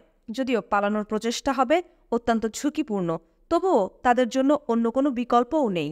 জনাব চৌধুরীর কথা থেকে পরিষ্কার বুঝতে পারছিলাম তিনি ভীষণভাবে মানসিক দুশ্চিন্তায় ভুগছেন। তিনি বাপ্পিকে নিয়েই বেশি ভাবছিলেন। যদিও খালাম্মা ও নিম্মিকে সঙ্গে নিয়ে পালাতে রাজি না হয়ে বন্ধু বান্ধবদের সাথে মুক্তিযুদ্ধে চলে যায়, তবেই হবে বিপদ। সেই অবস্থায় নিম্মি ও খালাম্মা কোনো ক্রমেই কলকাতায় পালিয়ে আসতে ভরসা পাবেন না। ফলে তাদের জীবন হয়ে উঠবে দুর্বিষহ। পাক বাহিনীর সৌদৃষ্ট থেকে জীবন বাঁচিয়ে পালিয়ে থাকা তাদের জন্য কিছুতেই সম্ভব হবে না। ধরা পড়লে তার পরিণাম হবে ভয়াবহ। নিম্মিদের খবর জানতে পেরে মনটা ভীষণ খারাপ হয়ে গিয়েছিল। আল্লাহ তাআলার কাছে প্রার্থনা করছিলাম, আল্লাহ সহি সালামতে তাদের কলকাতায় পৌঁছাবার তৌফিক ও সুযোগ করে দিও মাবুদ। 5ম অধ্যায়, বৈদ্যনাথ তলায় গঠিত প্রবাসী বাংলাদেশ সরকারের পীঠ স্থান কলকাতা, কর্নেল ওসমানীর সাথে আলোচনা। 7ম আশ্চর্যের এক আশ্চর্য স্বপ্নপুরী কলকাতা, 58 নং বালিগঞ্জ। স্বাগতম জানালেন জনাব তাজউদ্দিন এবং কর্নেল ওসমানী। জনাব আর.আই. চৌধুরীর বাসায় ফোন করে অপ্রত্যাশিতভাবে বাপ্পির কণ্ঠ শুনতে পেলাম। 3 নং সোহরাওয়ার্দী এভিনিউ ভিআইপিদের একটি শরণার্থী শিবির। 25-26 মার্চ কালরাত্রির জীবন্ত সাক্ষী খালাম্মা, বাপ্পি এবং নিম্মি। বাপ্পিদের রোমাঞ্চকর পালানোর কাহিনী, মুক্তিযুদ্ধ সম্পর্কে কর্নেল ওসমানীর ধারণা ও পরিকল্পনা, কমান্ডারদের গ্রেট কনফারেন্সের আভাস। ভারতীয় নীলনকশা অনুযায়ী বিএলএফ গঠনের সিদ্ধান্ত নেওয়া হয়েছিল কর্নেল ওসমানী এবং জনাব তাজউদ্দিনকে সম্পূর্ণভাবে এড়িয়ে। বিএলএফ সম্পর্কে সবকিছু খুলে বললাম কর্নেল ওসমানীকে। যুদ্ধকালে কলকাতার নার্ভ সেন্টার 58 বালিগঞ্জ, 3 নং সোহরাওয়ার্দী এভিনিউ, প্রিন্সেস স্ট্রিটের বামপন্থীদের আড্ডা, বাংলাদেশ বেতার কেন্দ্র, 19 নং সার্কাস এভিনিউ এবং পরে 8 নং থিয়েটার রোড। বিভিন্ন সূত্রে অনেক গোপন গুরুত্বপূর্ণ তথ্য জোগাড় করে জানালাম কর্নেল ওসমানীকে। তিনি সেগুলো জানিয়েছিলেন প্রধানমন্ত্রী জনাব তাজউদ্দিনকে। বিষয়গুলো নিয়ে ভারতীয় কর্তৃপক্ষের সাথে আলাপ করেও কোনো জবাব পাননি প্রধানমন্ত্রী। দুপুরের পর আমাদের বিমান এসে পৌঁছালো দমদম এয়ারপোর্টে। এয়ারপোর্ট থেকে শিয়ালদাহ স্টেশনের কাছেই একটা হোটেলে আমাদের ওঠানো হলো। খাওয়া দাওয়ার পর বিকেলের দিকে আমাদের নিয়ে যাবার জন্য মুজিবনগর সরকার ও ভারতীয় গোয়েন্দা বিভাগের লোক এলো হোটেলে। যারা এসেছিলেন তারা ব্রিগেডিয়ার নারায়ণের সাথে একান্তভাবে কিছু কথাবার্তা বলে আমাদের তৈরি হয়ে নিতে বললেন। তৈরি হয়েই ছিলাম। বাইরে দুটো গাড়ি অপেক্ষা করছিল। ব্রিগেডিয়ার নারায়ণ আমাদের কাছ থেকে বিদায় নিয়ে বললেন, well, I shall say goodbye and good luck to you. আমি তোমাদের সাথে যাচ্ছি না। I shall go back to Delhi. খুব খারাপ লাগছিল ব্রিগেডিয়ারকে বিদায় দিতে। এতদিন একসাথে থাকতে থাকতে ভীষণ আপন হয়ে গিয়েছিলেন তিনি। দিল্লির মাটিতে পা দেবার পর থেকে আজ অবধি সবসময় তিনি ছিলেন ছায়ার মতো। আমাদের দেখাশোনা করার দায়িত্ব তিনি পূরণ করেছিলেন অত্যন্ত আন্তরিকভাবে। তিনজনই তাকে জড়িয়ে ধরলাম একে একে। গাড়িতে ওঠার আগে বললাম, স্যার, বেঁচে থাকলে আবার দেখা হবে। না হলে আপনার কথা মনে থাকবে চিরকাল। মনে থাকবে আপনার আন্তরিকতা, স্নেহ ও ভালোবাসা। ট্যাক্সি দুটো বেরিয়ে এলো হোটেলের ফটক দিয়ে। পেছনে ফিরে দেখলাম ব্রিগেডিয়ার তখনও দাঁড়িয়ে আছেন পড়ছে। সাথের ভদ্রলোক আমাদের তার পরিচয় দেননি, আমরাও জিজ্ঞাসা করিনি। তিনি বললেন, এটাই কলকাতা মহানগরী। পথিমধ্যে শহরের বেশ কিছু অংশ তোমরা দেখতে পাবে। কলকাতা স্বপ্নপুরী, পৃথিবীর বৃহত্তম নগরী কলকাতা। ছোটকালে স্কুলে জেনারেল নলেজ বইতে পড়েছিলাম পৃথিবীর 7ম আশ্চর্যের মধ্যে কলকাতা মহানগরী একটি। বেশ কৌতূহল নিয়ে চারদিকে চুপচাপ তাকিয়ে দেখছিলাম। অসংখ্য লোক ছুটে চলেছে ভীষণ ব্যস্ততায়। একই রাস্তায় চলছে পদযাত্রী, ইলেকট্রিক ট্রাম, মানুষ টানা রিক্সা, মোটর গাড়ি, বাস, সব মিলিয়ে অকল্পনীয় যানজটের মধ্যে দিয়ে ভেপু বাজাতে বাজাতে আমাদের গাড়ি দুটো অতি মন্থর গতিতে চলছিল। মাঝে মধ্যে ড্রাইভার মুখ বার করে রিক্সা কিংবা পদযাত্রীদের দায়িত্বহীন চালচলনের জন্য বিরক্ত হয়ে গালিগালাজ করছিল। লোকের ভিড় ছাড়াও যে জিনিসটি আমার দৃষ্টি আকর্ষণ করেছিল সেটা হলো রাস্তার দুই ধারের প্রায় সব দোকানপাট, অফিস আদালত, রাস্তার নাম সবই হিন্দিতে অথবা ইংরেজিতে লেখা। লোকের প্রচণ্ড ভিড়, যানবাহনের এক্সস্ট থেকে বেরিয়ে আসা গরম, দূষিত বায়ু এবং গ্রীষ্মের প্রচণ্ড তাপ ইতিমধ্যেই ঘেমে উঠেছিলাম। গাড়িতে জানালা খোলা রেখেও তেমন বিশেষ ফায়দা হচ্ছিল না। স্বপ্নপুরী বলে কথিত কলকাতা শহরের জৌলুসও ঠিক তেমন একটা চোখে পড়ল না। সবখানেই কেমন যেন একটা দারিদ্র্যের ছাপ। ব্রিটিশ আমলের বাড়িঘরগুলো সবই জীর্ণ প্রায়। তাদের পাশাপাশি যে সমস্ত আধুনিক দালান কোঠা উঠেছে সেগুলো দেখেই বোঝা যায় the city is quite unplanned. রাস্তাঘাটের অবস্থাও মেইনটেন্যান্সের অভাবে শোচনীয়, full of bumps and potholes. অনেক রাস্তা ঘুরে গড়ের মাঠের কাছ দিয়ে গাড়ি যাচ্ছিল। এই জায়গাটা নাকি শহরের কেন্দ্রস্থল। এদিকে সব অফিস বিল্ডিংস, নামি দামি দোকানের সারি, বড় বড় রেস্তোরাঁ। মাঠের অন্য প্রান্তে ভিক্টোরিয়া মেমোরিয়াল। অন্য প্রান্তে ঘেঁষে রাস্তা চলে গেছে গঙ্গার ধারে। পার্ক স্ট্রিট রয়েছে এদিকে। মাঠটি বেশ বড়, ফুলের কেয়ারি ও বড় বড় গাছপালা রয়েছে মাঠে। কোনো কোনো জায়গায় বসার বন্দোবস্তও রয়েছে। সে সমস্ত জায়গায় অনেক লোক বসেছিল। শ্রান্ত পথযাত্রী, অফিস আদালতের নিম্ন শ্রেণীর কর্মচারী, নারী পুরুষের দল, বেকার লোকজন, স্কুল কলেজ থেকে পালিয়ে আসা কপত কপতির দল, সবার জন্যই গড়ের মাঠ একটি আকর্ষণীয় জায়গা। গড়ের মাঠ ছেড়ে পার্ক সার্কাস হয়ে আমাদের গাড়ি এসে থামল বালিগঞ্জের 58 নং বাড়ির সামনে। আধুনিক কায়দায় তৈরি দ্বিতল বাড়ি। চারিদিকে বেশ উঁচু দেয়ালে ঘেরা বাড়িটির সামনে এক চিলতে একটা উঠোন। উঠোনের মাঝখানে একটা ফ্ল্যাগ পোলে উঠছে বাংলাদেশের পতাকা। সবুজের মাঝে লাল বৃত্ত, তার মাঝে হলুদ বাংলাদেশের ম্যাপ। গেটের বাইরে ছোটখাটো একটা জটলা। গাড়ির হর্নের শব্দ পেয়ে ভিতর থেকে সেন্ট্রি গেট খুলে দিল। আমরা ভেতরে ঢুকলাম। সাথের ভদ্রলোক বললেন, মুজিবনগর সরকারের পিচ স্থানে পৌঁছে গেছি আমরা। এটাই মুজিবনগর সরকারের প্রধান কেন্দ্রস্থল। বাড়িটির আশেপাশে এবং পেছনে যে জায়গা রয়েছে তাতে খাটানো হয়েছে কয়েকটি তাঁবু। গেট পাহারা দিচ্ছে বিএসএফ এর সেন্ট্রি। নিরাপত্তার জন্য 4 কোণায় অবজারভেশন সেন্ট্রি পোস্ট এবং বাংকার খনন করা হয়েছে। লোকের ভিড়ে পুরো বাড়িটাই গমগম করছে। দেশে চলছে স্বাধীনতা সংগ্রাম, অথচ সরকার অবস্থান নিয়েছে কলকাতার বালিগঞ্জে। ব্যাপারটা ঠিক সঙ্গতিপূর্ণ মনে হলো না। সাথের ভদ্রলোককে জিজ্ঞাসা করলাম, কর্নেল ওসমানী কোথায়? এখানেই তিনি থাকেন প্রধানমন্ত্রী তাজউদ্দিনের সাথে, জবাব দিলেন তিনি। আমরা তাকে অনুসরণ করে দোতলার একটি কামরায় গিয়ে বসলাম। ভদ্রলোক আমাদের বসিয়ে বেরিয়ে গেলেন। কিছুক্ষণের মধ্যেই ফিরে এসে আমাদের নিয়ে গেলেন অন্য একটি কামরায়। সেখানে বসেছিলেন কর্নেল ওসমানী। আমরা ঢুকতেই তিনি উঠে এসে আমাদের স্বাগতম জানালেন। ঘরটির এক প্রান্তে একটি চৌকি, তার ওপর বিছানা পাতা, সাথেই একটা আলনা, তাতে কয়েকটি কাপড় ভাঁজ করে রাখা, একটি স্টাডি টেবিল, কয়েকটি চেয়ার ও একপাশে একটি লম্বা বেঞ্চ ছাড়া ঘরে আর কিছুই ছিল না।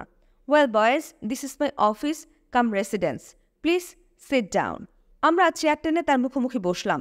আমরা কখন কলকাতায় এসে পৌঁছেছি, সফর কেমন ছিল, দিল্লিতে সাক্ষাৎ হওয়ার পর আমাদের সময় কেমন কেটেছে, এই সমস্ত বিষয়ে জিজ্ঞাসাবাদের পর তিনি বললেন, আগামী দিনের করণীয় সম্পর্কে রাতে আলাপ হবে বিস্তারিত। কিছুক্ষণের মধ্যেই ক্যাবিনেট মিটিং শুরু হবে, তাতে আমাকেও থাকতে হবে, তাই এখন কিছু আলাপ করা সম্ভব নয়। মিটিং শুরু হবার আগেই তোমাদের সাথে প্রধানমন্ত্রীর সৌজন্য সাক্ষাৎকারটা করিয়ে দেয়া ভালো হবে। চলো ওঠা যাক। তার নির্দেশে আমরা উঠে দাঁড়ালাম। তিনি তার ব্রিফকেসে কিছু প্রয়োজনীয় কাগজপত্র ভরে নিয়ে আমাদের সাথে করে পাশের ঘরে নিয়ে গেলেন। সেটা প্রধানমন্ত্রী তাজউদ্দিন সাহেবের ঘর। কর্নেল ওসমানীর ঘরের মতোই একই রকম আসবাবপত্র। চৌকির উপর কাত হয়ে শুয়ে জনাব তাজউদ্দিন কি যেন পড়ছিলেন। পরনে ফুল প্যান্ট ও হাফহাতা শার্ট। আমাদের দেখে হাসিমুখে হাত বাড়িয়ে করমর্দন করলেন তিনি। সৌজন্য ও কুশলাদি বিনিময়ের পর কর্নেল ওসমানী জনাব তাজউদ্দিনকে জানালেন আজ রাতেই তিনি আমাদের ভবিষ্যৎ কার্যক্রম সম্পর্কে আলোচনা করবেন। ঘণ্টাখানেক পর আমরা তার ঘর থেকে বেরিয়ে জনাব ওসমানীর কামরায় চলে এলাম। ওনারা দুজন ক্যাবিনেট মিটিংয়ের জন্য চলে গেলেন। কর্নেল ওসমানী যাবার আগে বলে গিয়েছিলেন ফিরে এসে একসাথে রাতের খাবার খাবেন। ইতিমধ্যে আমাদের কিছুই করার নেই। তার ঘরে দুটো টেলিফোন, দুটোই ডাইরেক্ট লাইন। ভাবলাম দিল্লি থেকে সেই একবার কথা বলার পর জনাব আর চৌধুরীর সাথে আর যোগাযোগ করা সম্ভব হয়নি। ফোন করে আমাদের কলকাতা পৌঁছানোর সংবাদটা তাকে দেয়া উচিত। সাথে সাথে বাপ্পি নিম্মিদের কোনো খবর আছে কিনা সেটাও জেনে নেওয়া যাক। ফোন তুলে ডায়াল করলাম তার বাসায়। হ্যালো, অপর প্রান্ত থেকে ভেসে এলো বাপ্পির কণ্ঠস্বর। কোনো ভুল নয়, অপ্রত্যাশিত হলেও বাপ্পির গলাই বটে। ডালিম বলছি। দোস্ত, তুই কলকাতায় কবে এলি? এ কি ডালিম, কোথা থেকে? বাপ্পির আবেগ মিশ্রিত জিজ্ঞাসা। এই তো তোদের কলকাতা থেকেই বলছি। তা তোরা সবাই ভালো তো? প্রশ্ন করলাম। হ্যাঁ ভালো। মা নিম্মিকে সঙ্গে নিয়ে পালিয়ে এসেছি বহু কষ্টে। কি করে এলাম সে এক কাহিনী, সাক্ষাতে সব বলবো। আসার আগে তোদের বাসায় গিয়েছিলাম, সবাই ভালো আছে। চাচা তোর ব্যাপারে বিশেষ চিন্তিত, অনেকদিন যাবৎ কোনো খবরাখবর বা চিঠিপত্র পাচ্ছে না। তাই স্বপন মুক্তিযুদ্ধে যোগ দিয়েছে গেরিলা হিসেবে। বদি, রুমি, জুয়েল, কাজী, বাদল, চুন্নু, আলম, মেওয়া ওরা সবাই রয়েছে একসাথে। বর্তমানে মেলাঘরে ট্রেনিংয়ে আছে। ট্রেনিং শেষে ওরা সবাই ঢাকায় অপারেশন করার দায়িত্ব নিয়ে ফিরে যাবে। তুই কোথায় আছিস বলতো? অসুবিধা না হলে চলে আয়। আমাদের বাসার ৩ নং সোহরাওয়ার্দী অ্যাভিনিউ, পার্ক সার্কাস ময়দানের দক্ষিণ দিকে একটা লাল দোতলা বিল্ডিং। শহীদ সোহরাওয়ার্দী সাহেবের বাড়ি এটা। সব ট্যাক্সিওয়ালাই চেনে, আসতে অসুবিধা হবে না। অসুবিধা হবে মনে হলে ঠিকানা বল, আমি এসে নিয়ে যাব। না না, তোর আসতে হবে না, তবে দেখা করতে হলে এখনই আসতে হবে, কারণ রাতে জরুরি একটা মিটিং আছে। মিটিংয়ের পর অনিশ্চিত ভবিষ্যৎ। কোথায় যাব, কি করব তার ঠিক নেই। তাহলে সময় নষ্ট না করে এক্ষুনি চলে আয়। বেশ, তাই হবে। টেলিফোন নামিয়ে মতি ও নূরকে জিজ্ঞাসা করলাম আমার সাথে যাবে কিনা। ওদেরও কোনো কিছু করার নেই। ওরা খুশি হয়েই আমার সাথে যেতে রাজি হলো। কর্নেল ওসমানীর বেয়ারাটাকে বললাম বিশেষ কাজে আমরা বাইরে যাচ্ছি, মাঝে মধ্যে টেলিফোন করব কর্নেল সাহেব ফিরলেন কিনা তা জানতে। বেয়ারা জবাব দিল ক্যাবিনেট মিটিং ভাঙবে অনেক রাতে। আমরা বেরিয়ে এসে একটা ট্যাক্সি ডেকে তাতে উঠে বসলাম। ঠিকানা বলতেই ড্রাইভার ট্যাক্সি চালিয়ে দিল। বুঝলাম অতি সহজেই সেই ঠিকানা চিনতে পেরেছে। ২০ মিনিটের মধ্যেই আমরা একটা ভালো বড়সড় লাল রঙের দোতলা বাড়ির সামনে এসে পৌঁছালাম। ড্রাইভার বলল ওই বাড়িটাই ৩ নং সোহরাওয়ার্দী এভিনিউ। ভাড়া মিটিয়ে গেটের কাছে আসতেই দেখলাম বাড়িটি heavy protected by armed police. একজন হাবিলদার আমাদের পরিচয় জানতে চাইল। বললাম আমরা বাংলাদেশি, বাপ্পির বন্ধু। আমাদের অপেক্ষা করতে বলে সে ভেতরে চলে গেল। মুহূর্তে বাপ্পি দৌড়ে দোতলা থেকে নেমে এসে আমাকে জড়িয়ে ধরল। আবেগে আমরা কিছুক্ষণ দুজনকে জড়িয়ে ধরে দাঁড়িয়েছিলাম। আনন্দে চোখে পানি এসে গিয়েছিল। ভাবতেই পারিনি কলকাতায় এভাবে দেখা হবে। কিছুক্ষণ পর দুজনেই সামলে নিলাম। Bappi, this is lieutenant Moti and this is lieutenant Noor. আমরা ৩ জন একই সাথে কোয়েটা থেকে পালিয়ে এসেছি। দিল্লিতে কিছুদিন থেকে মাত্র এসে পৌঁছেছি কলকাতায়। উঠেছি তথাকথিত প্রবাসী বাংলাদেশি সরকারের পীঠস্থান ৫৮ নং বালিগঞ্জে। বাপ্পি, নূর ও মতির সাথে কোলাকুলি করে আমাদের সবাইকে নিয়ে দোতলায় উঠে বারান্দায় রাখা সোফাতে বসিয়ে ভেতরে গেল খবরটা দিতে। খবর পেয়ে জনাব আর চৌধুরী, খালাম্মা, বাপ্পির ছোট বোন মানুকে সঙ্গে নিয়ে বেরিয়ে এলেন। আমরা সবাই সালাম করলাম। সবাই আমাদের দেখে ভীষণ খুশি। বাড়িতে লোকজন গমগম করছে। বাপ্পি এক ফাঁকে বলল আমাদের বাসায় প্রায় ১৭টি পরিবার আশ্রয় নিয়েছে। সবাই বাবা মার পরিচিত বন্ধু বান্ধব। আমাদের আসার খবর মুহূর্তে সমস্ত বাড়িতে রটে গেল। অনেকে এসে ভিড় করলেন পাকিস্তান থেকে পালিয়ে আসা আর্মি অফিসারদের স্বচক্ষে দেখতে। যারা এলেন তাদের সাথে বাপ্পি আমাদের পরিচয় করিয়ে দিলেন। সেদিনের পরিচিত জনদের মাঝে ছিলেন Kolkata mission 3rd secretary Anwarul Karim Chowdhury Joy, জনাব খালেক ও তার পরিবার, বেগম সাজেদা চৌধুরী ও তার স্বামী জনাব গোলাম আকবর চৌধুরী, জনাব মোস্তাকিম চৌধুরী এবং তার স্ত্রী অ্যানা খালা, রাফি আক্তার ডলি, জনাব আসাদুজ্জামান ও তার স্ত্রী, জনাব আলী আকবর খান, জনাব খসরুজ্জামান ও তার স্ত্রী লুসি খালা, জনাব মামুনুর রশিদ ও তার স্ত্রী রাকা, জনাব ব্রোজেন দাস, কামাল সিদ্দিকী প্রমুখ। অনেকে এলেও নিম্মির দেখা নেই। মনটা উসখুস করছিল। বাপ্পি আস্তে করে বলল, ও বাসায় নেই। অল্পক্ষণ পরে হাঁপাতে হাঁপাতে নিম্মি এসে হাজির। আমাকে দেখে বেচারি অবাক বিস্ময়ে শুধু তাকিয়ে দেখছিল। চোখ দুটো ওর টলমল করে উঠেছিল। অতি কষ্টে নিজেকে সামলে নিয়ে জিজ্ঞাসা করল, তুমি এখানে কেমন করে? পালিয়ে এসেছি সুদূর কোয়েটা থেকে। আমরা 3 জন আজই কলকাতায় এসে পৌঁছেছি দিল্লি থেকে। সবাই আমরা কি করে পালালাম সে বৃত্তান্ত শুনতে খুবই আগ্রহী। ঠিক সেই মুহূর্তে ও সমস্ত ব্যাপার নিয়ে আলাপ করতে মন চাইছিল না। খালাম্মা বোধহয় ঠিকই বুঝতে পেরেছিলেন আমাদের মনের অবস্থা। তিনিই আমাকে উদ্ধার করলেন। বললেন, ওরা তো এইমাত্র এলো, ওদের একটু বিশ্রাম নিতে দাও, পরে সময় করে ওদের গল্প শোনা যাবে একদিন। এসো বাবারা, ভেতরে এসো বলে আমাদের ভেতরের বসার ঘরে নিয়ে গিয়ে বসালেন। আমি হাফ ছেড়ে বাঁচলাম। হঠাৎ করে রসভঙ্গ হওয়ায় কিছুটা নিরাশ হয়েই যেন সবাই যার যার ঘরে চলে গেলেন। ভেতরের ঘরে গিয়ে বসলাম। আমরা, বাপ্পি, নিম্মি, মানু, খালাম্মা ও চাচা। অল্প কিছুক্ষণ পর চাচা কি একটা কাজে উঠে চলে গেলেন। খালাম্মা গেলেন চা নাস্তার জোগাড়ে। রইলাম শুধু আমরা। নিম্মির চেহারা দেখে পরিষ্কার বুঝতে পারছিলাম সুদূর কোয়েটা থেকে কলকাতায় এসে তার সামনে আমি উপস্থিত হয়েছি। এটা সে তখনও বিশ্বাস করতে পারছে না। কোয়েটা থেকে এত বড় ঝুঁকি নিয়ে তুমি কি করে চলে এলে? প্রশ্ন করল Nimmi. No risk no gain. ওখানে পচে মরার চেয়ে পালিয়ে আসাটা কি ভালো হয়নি? তোমরাও তো পালিয়ে এসেছো যথেষ্ট ঝুঁকি নেই। উল্টো তাকেই প্রশ্ন করলাম। এবার বল, তোদের কাহিনী শোনা যাক। বাপ্পি আবদার জানালো। আমাদের কাহিনী শোনাতে অনেক সময় লাগবে। আজ বরং তোদের পালাবার কাহিনী ও ঢাকায় 25শে মার্চের অভিজ্ঞতা সম্পর্কে শোনা যাক। বাপ্পির আবদারের জবাবে বললাম, বলিস নে ভাই, সেই রাতের বিভীষিকাময় অভিজ্ঞতা স্মরণ করলে এখনও গা শিউরে ওঠে। খালাম্মা চা নাস্তা পাঠিয়ে দিয়েছেন। সিগারেটে একটা লম্বা টান দিয়ে বাপ্পি তাদের কথা বলতে শুরু করলো। আমরা আগ্রহ নিয়ে চুপ করে শুনতে লাগলাম। ফেব্রুয়ারির শেষে মা কলকাতা থেকে ঢাকায় আসেন। উদ্দেশ্য, দেশের অবস্থা দেখে শুনে প্রয়োজন হলে আমাকে ও নিম্মিকে সঙ্গে নিয়ে কলকাতায় ফিরে যাবেন। 25শে মার্চ রাত প্রায় 10টা অবধি তিনি শেখ সাহেবের বাসাতেই ছিলেন। 32 নং ধানমন্ডি থেকে লালবাগের বাসায় ফেরেন রাত প্রায় 10:30টায়। বাসায় ফেরার পর সবাই তাকে ধরে বসলাম। নেতাকে বললেন। মা শুকনো বিচলিত কণ্ঠে জবাব দিলেন। নেতাকে অনেক বোঝানোর পরও তিনি আন্ডারগ্রাউন্ডে যেতে রাজি হলেন না। পার্টির নেতাকর্মীরা, ছাত্র নেতারা, অন্যান্য অনেকেই আসন্ন সামরিক অভিযান সম্পর্কে শেখ মুজিবকে সতর্ক করে দিয়ে অনুরোধ জানিয়েছিলেন, পাক বাহিনী যদি জনগণের ওপর ঝাঁপিয়ে পড়ে তখন জনগণের পাশে থেকে প্রতিরোধ সংগ্রামে তিনি তাদের নেতৃত্ব দেবেন, সেটাই তাদের প্রত্যাশা। কিন্তু শেখ মুজিবুর রহমানের এক কথা, তিনি গণতন্ত্রে বিশ্বাসী। অস্ত্রের রাজনীতিতে তিনি বিশ্বাস করেন না। পাক বাহিনী নিরীহ জনগণের ওপর শ্বেতসন্ত্রাসের স্টিম রোলার চালিয়ে দেবে, এই ধারণা সম্পর্কেও তার দ্বিমত ছিল। তিনি উপস্থিত সবাইকে বলেছিলেন, প্রয়োজন বোধে সামরিক জান্তা তাকে বন্দী করবে, কারণ তাদের বিরোধ তার সাথে। কিন্তু অনেকেই যুক্তি দিয়ে বোঝাবার চেষ্টা করেছিলেন যে বর্তমানে দ্বন্দ্ব শুধু সামরিক জান্তা ও শেখ মুজিবুর রহমানের মধ্যে সীমাবদ্ধ নয়। আজকের দ্বন্দ্ব সামরিক জান্তা এবং বাংলাদেশের জনগণের মধ্যে। এই সত্যকে অস্বীকার করা হবে মারাত্মক ভুল। বাংলাদেশের প্রতিটি মানুষ আজ স্বাধীনতার জন্য উন্মুখ। যে কোনো ত্যাগ স্বীকার করতেও তারা প্রস্তুত। এক্ষেত্রে নেতৃত্বের দায়িত্ব হবে তাদেরকে সংগঠিত করে যে কোনো অবস্থার মোকাবেলা করার জন্য সার্বিকভাবে প্রস্তুত থাকা। সামরিক অভিযানের মোকাবেলায় প্রয়োজন বোধে অস্ত্র হাতে তুলে নিতে হতে পারে। এর জন্য মানসিকভাবে নেতৃত্ব ও জনগণকে তৈরি থেকে বাস্তব পদক্ষেপ গ্রহণের প্রস্তুতিও নেওয়া উচিত। এতেই কমবে সার্বিক ক্ষয়ক্ষতি। জনগণ ছিনিয়ে নিতে পারবে তাদের ঈপ্সিত স্বাধীনতা। কিন্তু শেখ মুজিব কোনো যুক্তি গ্রহণ করলেন না। তার শেষ কথা, 27শে মার্চ দেশব্যাপী হরতাল পালিত হবে। এই কর্মসূচি ঘোষণা করে তিনি সবাইকে বিদায় করলেন। ঘোষণার সাথে এটাও তিনি বলেছিলেন, পাক বাহিনীর আক্রমণের ভয়ে যারা করেন তারা গোপন আস্তানায় গা ঢাকা দিতে পারেন। সেদিন রাতে যারা 32 নং ধানমন্ডিতে সমবেত হয়েছিলেন তারা তার নেতিবাচক মনোভাবে হতাশ হয়েই ফিরে গিয়েছিলেন তার ঘোষণা শোনার পর। মাও ফিরে এসেছিল চিন্তিত মন নিয়ে। যেখানে সবাই ধারণা করছে পাক বাহিনী সামরিক অভিযান চালাবে, সেখানে শেখ মুজিব ও আওয়ামী লীগ নেতৃবৃন্দের কি কোনো কিছুই করার নেই? জনগণকে সে ধরনের শ্বেতসন্ত্রাসের হাত থেকে রক্ষা করার কোনো দায়িত্বই কি নেই জনাব শেখ মুজিব ও তার দলের?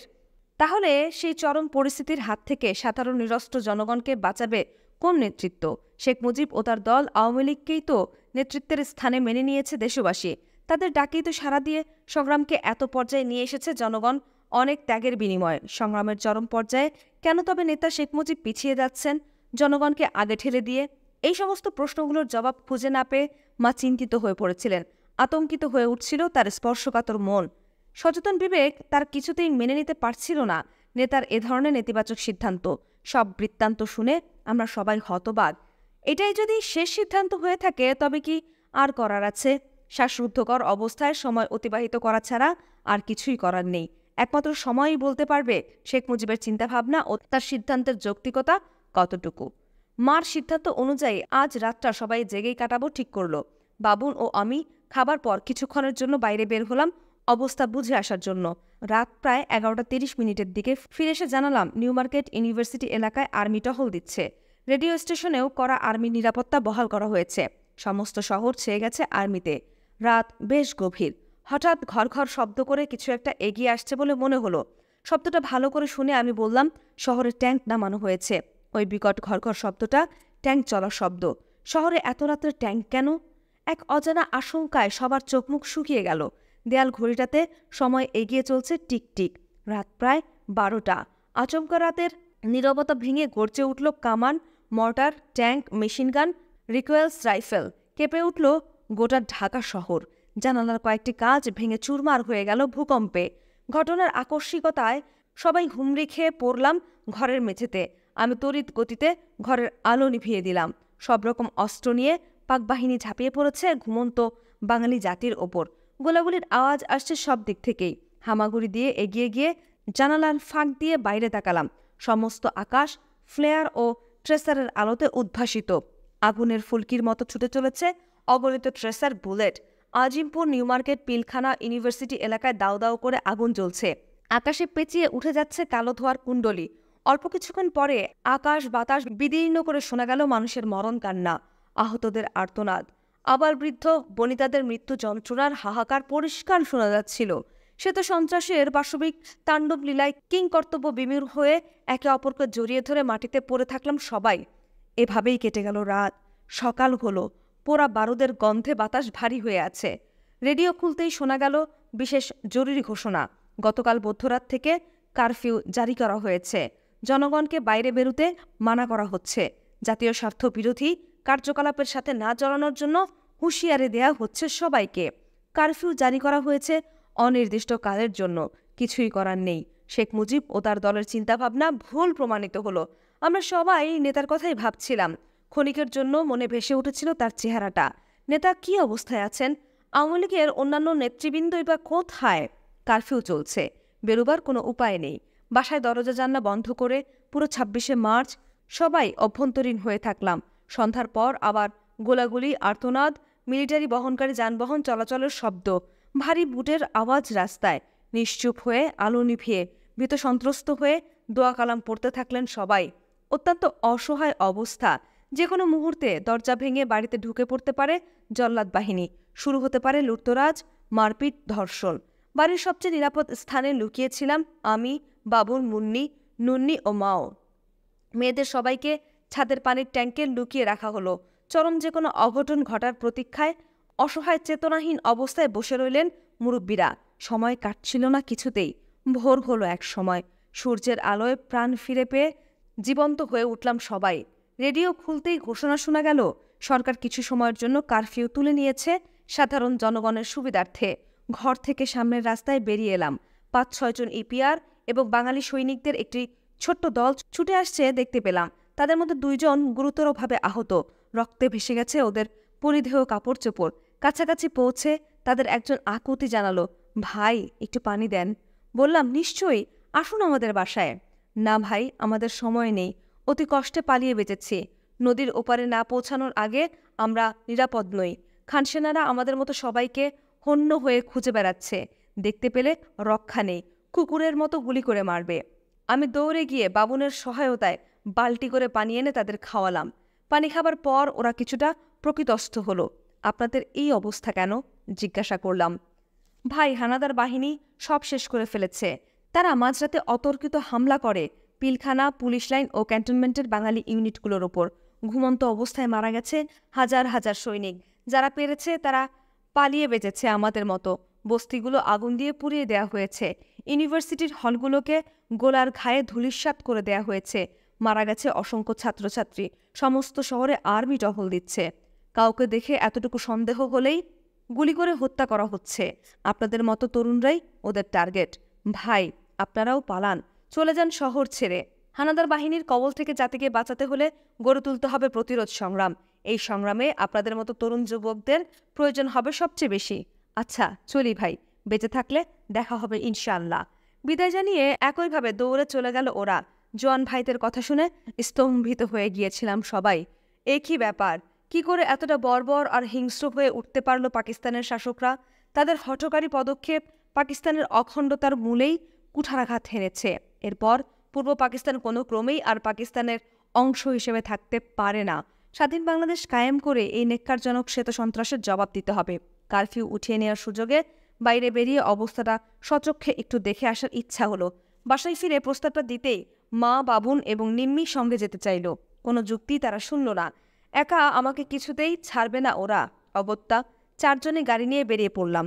রাস্তায় অসম্ভব ভিড়, লোকজন, যানবাহন সবই ছুটে চলেছে ঊর্ধ্বশ্বাসে। সবাই চলেছে নিরাপদ আশ্রয়ের খোঁজে। কেউ বেরিয়েছে অতি প্রয়োজনীয় জিনিসপত্র কিনতে। বাসার কাছের বস্তি পুড়িয়ে দেয়া হয়েছে। সমস্ত বস্তি লোকশূন্য। নিউ মার্কেটের পাশে কাটাবন, নীলক্ষেত বস্তিরও একই অবস্থা। সমস্ত পিলখানা আর্মি ঘিরে রেখেছে। প্রতিটি রাস্তায় মেশিনগান ফিট করে খানসেনা বহনকারী ট্রাকগুলো টহল দিচ্ছে। রাস্তার স্ট্র্যাটেজিক পজিশনে ট্যাঙ্ক মোতায়েন করা হয়েছে। ইউনিভার্সিটি এলাকা একদম ফাঁকা, থমথম করছে। ইকবাল হল, জগন্নাথ হল, রোকেয়া হল মর্টার ও ট্যাঙ্ক ফায়ারে ইট ও কংক্রিটের ধ্বংসস্তূপে পরিণত হয়েছে। হলগুলোর মাঠে বুলডোজার দিয়ে গণকবর খুঁড়ে পুঁতে দেওয়া হয়েছে মৃত ব্যক্তিদের লাশগুলো। রোকেয়া হলের কাছে এই ধরনের একটি গণকবরে তাড়াহুড়া করে পুঁতে রাখা একটি লাশের 2টো পা বেরিয়ে রয়েছে দেখতে পেলাম। দেখে আটকে উঠলাম সবাই। মিলিটারি গাড়িগুলো থেকে খানসেনারা অদ্ভুত দৃষ্টিতে তাকিয়ে দেখছিল আমাদের। হঠাৎ মার খেয়াল হলো, এভাবে ঘোরাফেরা করাটা মোটেও নিরাপদ নয়। Basabo, Rampura TV station, Kamalapur rail station, radio station ঘিরে রেখেছে শত শত আর্মি। কালো পোশাক পরিহিত মিলিশিয়া বাহিনীকেও নামানো হয়েছে। সব জায়গায় বস্তিগুলো পুড়িয়ে দেওয়া হয়েছে দুরাতের মধ্যেই। মালিবাগে তোদের বাসায় সবার খবর নিতে গেলাম। আমাদের দেখে চাচা অবাক হয়ে গেলেন। ভীষণ রেগে গিয়ে মাকে বললেন, কোন সাহসে আপনারা বেরিয়েছেন? এক্ষুনি ফিরে যান। যত তাড়াতাড়ি সম্ভব বাসা ছেড়ে গ্রামে চলে যান, নদী পার হয়ে। আমরাও সরে পড়ছি। ঢাকা শহর মোটেও নিরাপদ নয়। চাচার কথা শুনে তক্ষুনি আমরা ফিরে এলাম লালবাগে। ঘটনার ব্যাপকতা জোয়ান ভাইদের বর্ণনার চেয়েও অনেক বেশি। বাসায় ফিরে সবাই সেদিন বুড়িগঙ্গা পার হয়ে গ্রামে চলে গিয়েছিলাম। আশ্রয় নিয়েছিলাম পরিচিত একজনের বাড়িতে। সেখানে আমাদের থাকতে হয় 3 দিন 3 রাত। এরই মধ্যে শহরের পরিবেশ কিছুটা শান্ত হয়ে এসেছে। পুরো ঢাকা শহর আর্মি তাদের নিয়ন্ত্রণে নিয়ে এসেছে। অবস্থা কিছুটা স্বাভাবিক হওয়ায় আমরা আবার ফিরে এলাম লালবাগে। বাড়ি ছেড়ে লুকিয়ে থাকলে কর্তৃপক্ষের মনে সন্দেহের উদ্রেক হতে পারে ভেবেই আমরা ফিরে আসতে বাধ্য হয়েছিলাম। চাচা পদস্থ সরকারি চাকুরে। সরকারি কর্মচারীদের যার যার চাকুরিস্থলে অবিলম্বে যোগদান করার জন্য রেডিও টেলিভিশনে ক্রমাগত নির্দেশ জারি করা হচ্ছিল। ফলে বাধ্য হয়ে চাচারাও ঢাকায় ফিরে আসেন কয়েকদিন পর। ইতিমধ্যে চট্টগ্রাম বেতার থেকে জিয়াউর রহমানের স্বাধীনতার ডাক দেশের জনগণ শুনতে পেয়েছে।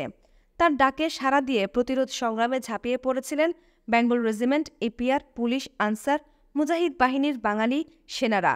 ঢাকা পাক বাহিনীর নিয়ন্ত্রণে থাকলেও সংগ্রামী বাঙালি সেনারা দখল করে নিয়েছিল চট্টগ্রাম, খুলনা, কুমিল্লা, যশোর, রাজশাহী, রংপুর, দিনাজপুর ও মফস্বলের অন্যান্য শহরগুলো। তাদের সাথে স্বতঃস্ফূর্ত সহযোগিতায় সাড়া দিয়েছিলেন স্থানীয় প্রশাসন, রাজনৈতিক নেতৃবৃন্দ, কর্মী, ছাত্র জনতা। সব জায়গায় শুরু হয়ে গিয়েছিল প্রতিরোধের সংগ্রাম। সদ্য সংগঠিত মুক্তি বাহিনীর প্রবল বিক্রমে প্রতিহত করে চলেছিল পাক বাহিনীর আক্রমণ। সামরিক বাহিনীর বাঙালি সদস্যরা মুক্তিযোদ্ধাদের প্রশিক্ষণের ব্যবস্থা করেছিলেন বিভিন্ন স্থানে নিজ উদ্যোগে। প্রধান শহরগুলো পুনর্দখল করার জন্য ঢাকা থেকে রি-এনফোর্সমেন্ট পাঠানো হচ্ছিল বিপুল সংখ্যায়। পরিণামে প্রধান শহরগুলো এপ্রিলের প্রথম সপ্তাহের মধ্যেই পাক বাহিনী মুক্তি ফৌজের হাত থেকে পুনর্দখল করে নিতে সক্ষম হয়। ডিফেন্সিভ ট্যাকটিক্স গ্রহণ করে মুক্তিযোদ্ধারা শহর ছেড়ে গ্রামে গিয়ে নিজেদের দীর্ঘস্থায়ী গেরিলা যুদ্ধের পদ্ধতি নেবার সিদ্ধান্ত নেন। অনেক ইউনিট সীমান্ত ক্রস করে ভারতে গিয়ে স্থাপন করেন তাদের রিঅর্গানাইজেশন ক্যাম্প। পাক বাহিনীর অমানসিক অত্যাচারে অতিষ্ঠ হয়ে প্রাণ ভয়ে হাজার হাজার শরণার্থী ভারতের মাটিতে আশ্রয় গ্রহণ করে। শরণার্থীদের বেশিরভাগই ছিল সংখ্যালঘু হিন্দু সম্প্রদায়ের।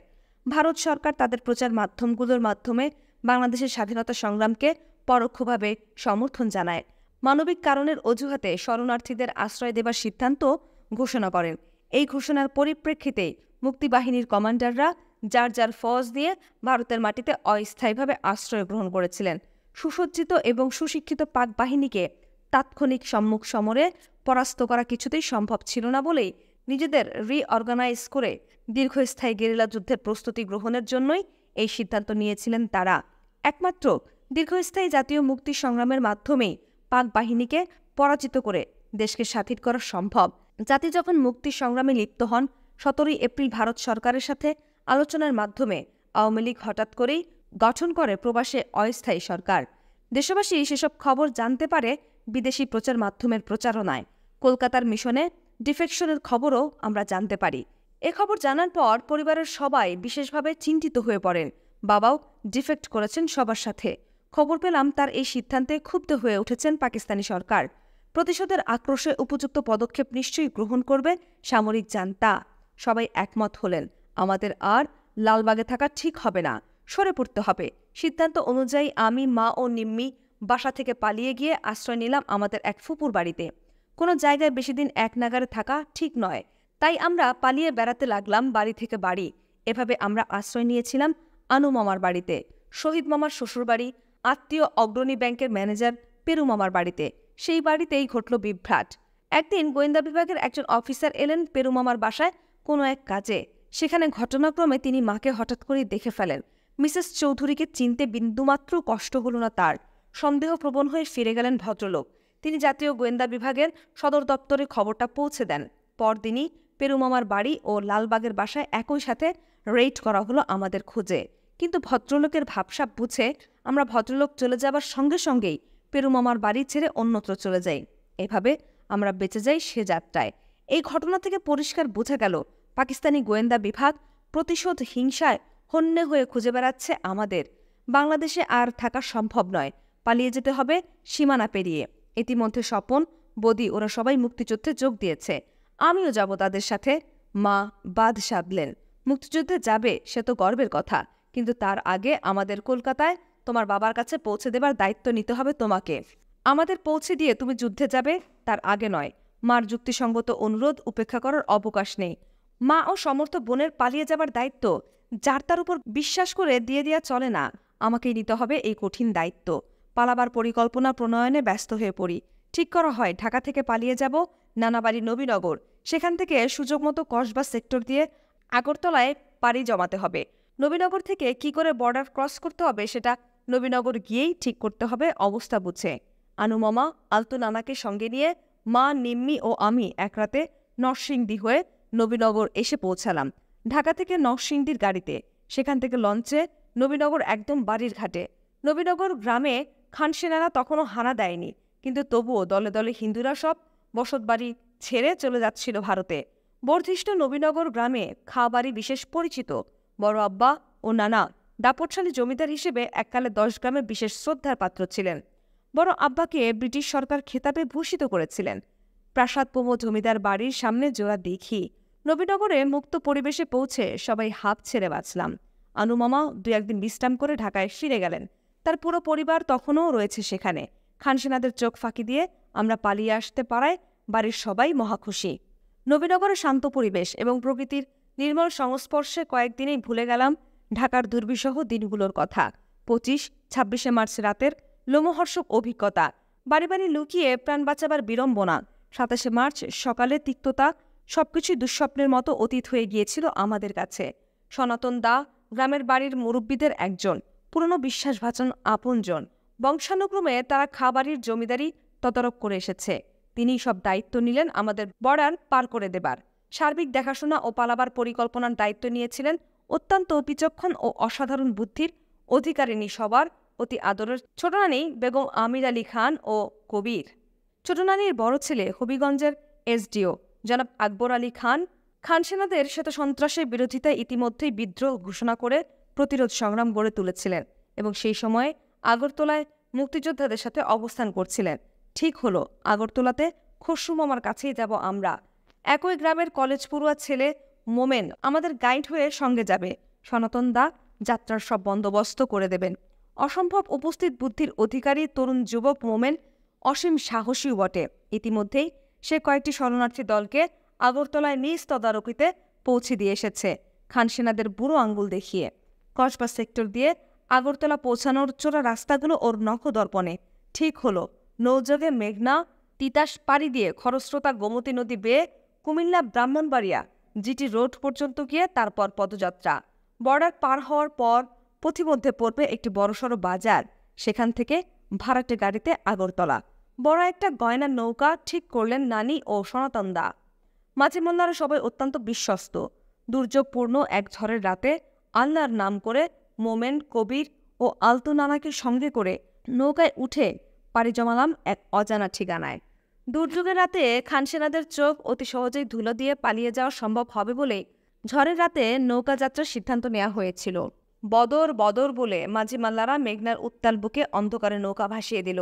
ভালো করে সাঁতার জানি না আমি ও নিম্মি দুজনেই। ঝড়ো হাওয়ায় মেঘনা হয়ে উঠছে বিক্ষুব্ধ। বিশাল ঢেউয়ের পাহাড় ভেঙে নৌকা এগিয়ে চলল দুলতে দুলতে। ঢেউয়ের দোলা ও ঝড়ের তীব্রতার ভয়ে জড়সড় হয়ে চুপ করে বসে আল্লাহ রাসূলকে স্মরণ করতে থাকলাম সবাই। এমনি করে সারা রাত একটানা নৌকা বয়ে ফজরের ওয়াক্তে এক জায়গায় নৌকা ভেরালো মাছিরা। সেখানে নেমে পড়তে হলো সবাইকে। শুরু হলো পদযাত্রা। ধানক্ষেত, পাটক্ষেতের আলের উপর দিয়ে, কাদাপলির উপর দিয়ে খালি পায়ে হেঁটে পাহাড়ি টিলাগুলো পার হচ্ছিলাম। পরনে সবার গ্রাম্য লেবাস। দুপুরের আগে জিটি রোডের কাছে পৌঁছে গেলাম আমরা। একটি পাটক্ষেতের মধ্যে সবাইকে লুকিয়ে রেখে মোমেন আর আমি এগিয়ে গেলাম রাস্তাটা রেকি করতে। কিছুক্ষণের মধ্যেই ফিরে এলাম আমরা। রাস্তা ক্লিয়ার। ক্ষিপ্রগতিতে রাস্তা পার হয়ে দূরে চলে যেতে হবে যত তাড়াতাড়ি সম্ভব। দূরের জঙ্গলে গা ঢাকা দেবার আগে খানসেনাদের দৃষ্টিতে পড়লে রক্ষে নেই, নির্ঘাত মৃত্যু। পড়ি কি মরি, সবাই দৌড়ে ছুটে চলেছি রাস্তা ক্রস করার জন্য। আর একটু গেলেই উঁচু রাস্তা। হঠাৎ মোমেন বলে উঠল, সবাই শুয়ে পড়ুন, খানসেনাদের টহল গাড়ি আসছে। তার নির্দেশে সবাই ধানক্ষেতের কাদা পানিতে অসার হয়ে শুয়ে পড়লাম। চারিদিকে যতটুকু দৃষ্টি যায় ছোট ছোট পাহাড়, টিলা, ধান আর পাটের ক্ষেত। লোকজনের চিহ্ন মাত্র নেই। ধানক্ষেতের কাদা পানিতে মুখ গুজে পড়ে থেকে সবাই প্রমাদ গুনছিলাম, যদি টহলদার খানসেনারা দেখে ফেলে। ভয়ে নিম্মির দুচোখ দিয়ে পানি গড়িয়ে পড়ছিল। আল্লাহই বাঁচানেওয়ালা। খানসেনাদের গাড়িটা অল্প কয়েক গজ দূর দিয়ে উত্তর দিকে চলে গেল। ওরা ধানক্ষেতে পড়ে থাকা মানুষগুলি দেখতে পেল না। গাড়িটি অনেক দূরে দৃষ্টির অগোচরে চলে গেলে সবাই উঠে এক দৌড়ে রাস্তা ক্রস করে অপর দিকের পাটক্ষেতে গিয়ে বসে পড়লাম। একটু দম নেওয়া দরকার। মা বেচারির ডান পাটা কিছুদিন আগে ভেঙে গিয়েছিল, ইউনিভার্সিটির সিঁড়ি থেকে পিছলিয়ে পড়ে গিয়ে। ভাঙা পাটা দুদিনে ফুলে উঠেছে। অসম্ভব সহ্য শক্তি মার। মুখ ফুটে কখনো নিজের অসুবিধার কথা ব্যক্ত করেন না, তাই শুধু বলল, একটু দম নেওয়া যাক। আমিও নিম্মি মার পায়ের অবস্থা দেখে বুঝতে পারলাম হাঁটতে ভীষণ অসুবিধা হচ্ছে তার। বুঝতে পারলেও কিছু করার নেই, বাকিটা পথ হেঁটেই যেতে হবে তাকে। মাঝামাঝি পথ অতিক্রম করছি আমরা। এখন থেকে বাকি পথের সবটুকুই পাহাড়ি উঁচু নিচু পিচ্ছিল পথ। সবাই কিছুটা চিন্তিত হয়ে পড়েছিলাম, কিন্তু মুখে কিছুই বললাম না। মাকে উৎসাহ দেওয়ার জন্য হেসে বললাম, মা তুমি দেখছি হাঁটতে আমাদেরকেও হার মানিয়ে দিলে, কষ্ট হচ্ছে না তো? কোনো জবাব না দিয়ে মা উঠে দাঁড়ালো। আবার শুরু হলো হাঁটা। হাঁটতে হাঁটতে সন্ধ্যার সময় আমরা পৌঁছালাম সেই বাজারে। বর্ডার এলাকার বাজার, কিন্তু শরণার্থীদের ভিড়ে পুরো বাজারটাই গমগম করছে। চালের বস্তা ভর্তি অসংখ্য ট্রাক দাঁড়িয়ে আছে। মোমেন বলল, আমরা পৌঁছে গেছি। ওই চাল বাংলাদেশ থেকে স্মাগলিং হয়ে যাচ্ছে ইন্ডিয়ায়। কিছু দূর এগুতেই বাজারের অন্য প্রান্তে একইভাবে দাঁড়িয়ে আছে পাট ভর্তি ট্রাকের সারি। ওগুলোও পাচার হচ্ছে বাংলাদেশ থেকেই। দীর্ঘ পথ চলায় সবাই তখন পরিশ্রান্ত। একটি চায়ের দোকানে বসে পানি, কিছুটা চা নাস্তা খেলাম সবাই। খাওয়া শেষে একটি পুরনো জিপ গাড়ি ভাড়া করে আগরতলার পথে রওনা হলাম। ছোট্ট জিপটাতে প্রায় 12 জন ঠাসাঠাসি করে ঢোকালো ড্রাইভার। কিচ্ছু বলার নাই, এটাই রীতি। বাজার থেকে আগরতলার দূরত্ব প্রায় 35 মাইল। পুরনো সেকেন্ড ওয়ার্ল্ড ওয়ার আমলের জিপ। 12-14 জন যাত্রীর ভারে আর্তনাদ করতে করতে কোনো মতে এগিয়ে চলল আগরতলার পথে। কিছুদূর যাবার পর গাড়ি থামিয়ে বনেট খুলে পানি ঢেলে বুড়ো ইঞ্জিনকে ঠান্ডা করতে হচ্ছিল বারবার। এভাবেই অতি কষ্টে রাত প্রায় 12টায় আমরা এসে পৌঁছালাম আগরতলা শহরে। শহর থেকে 5-6 মাইল দূরে এক পোড়া রাজবাড়িতে খসরু মামা ও আরও কয়েকজন পদস্থ বাঙালি অফিসার সপরিবারে অবস্থান করছিলেন। মোমেন জায়গাটা আগেই দেখে গেছে। জিপ থেকে নেমে রিকশা করে চলে গেলাম সেই আস্তানায়। রাজবাড়িতে পৌঁছে খুঁজে বের করতে বেগ পেতে হলো না খসরু মামাকে। খসরু মামা আমাদের সবাইকে দেখে অবাক। হে না বুঝি আপনারা? হ্যাঁ, পালিয়ে এলাম। মোমেনি নিয়ে এসেছে আমাদের। ঢাকায় থাকা অসম্ভব হয়ে পড়েছিল। কথা পরে হবে। হাত মুখ ধুয়ে খাওয়া দাওয়া সেরে বিশ্রাম নিন, মামা বললেন। পথের ক্লান্তি, টেনশন, পেটের ক্ষুধা সব মিলিয়ে সবার অবস্থাই কাহিল। শরীর ভেঙে পড়েছে। মামার কথা অনুযায়ী রাজবাড়ির পুকুর থেকে হাত মুখ ধুয়ে সবাই ফিরে এসে দেখলাম মামা ইতিমধ্যেই গরম ভাত, ডিম ভাজি এবং ডালের বন্দোবস্ত করে ফেলেছেন। সেগুলো অমৃত মনে করে সবাই গ্রাসে পেট করে খেলাম। খাওয়া শেষে মামার ঘরেই ঢালা বিছানায় শুয়ে পড়লাম শটান। শোয়া মাত্রই গভীর ঘুমে চেতনা হারালাম সবাই। আল্লাহ তাআলার পরম করুণায় ভালোভাবেই আমরা পৌঁছে গেলাম নিরাপদ আশ্রয়ে। শ্রোতা বন্ধুরা, শেষ হলো আজকের বই। আপনাদের যদি বইটি শুনে ভালো লেগে থাকে তাহলে অবশ্যই আপনার বন্ধুদের কাছে শেয়ার করতে ভুলবেন না, এবং এরকম আরও বই শুনতে চাইলে আমাদের audio books by book bank চ্যানেলটি সাবস্ক্রাইব করবেন। এবং আপনাদের সাজেশনে যদি কোনো বই থাকে তাহলে অবশ্যই কমেন্ট সেকশনে জানাবেন। ধন্যবাদ সবাইকে। আসসালামু আলাইকুম।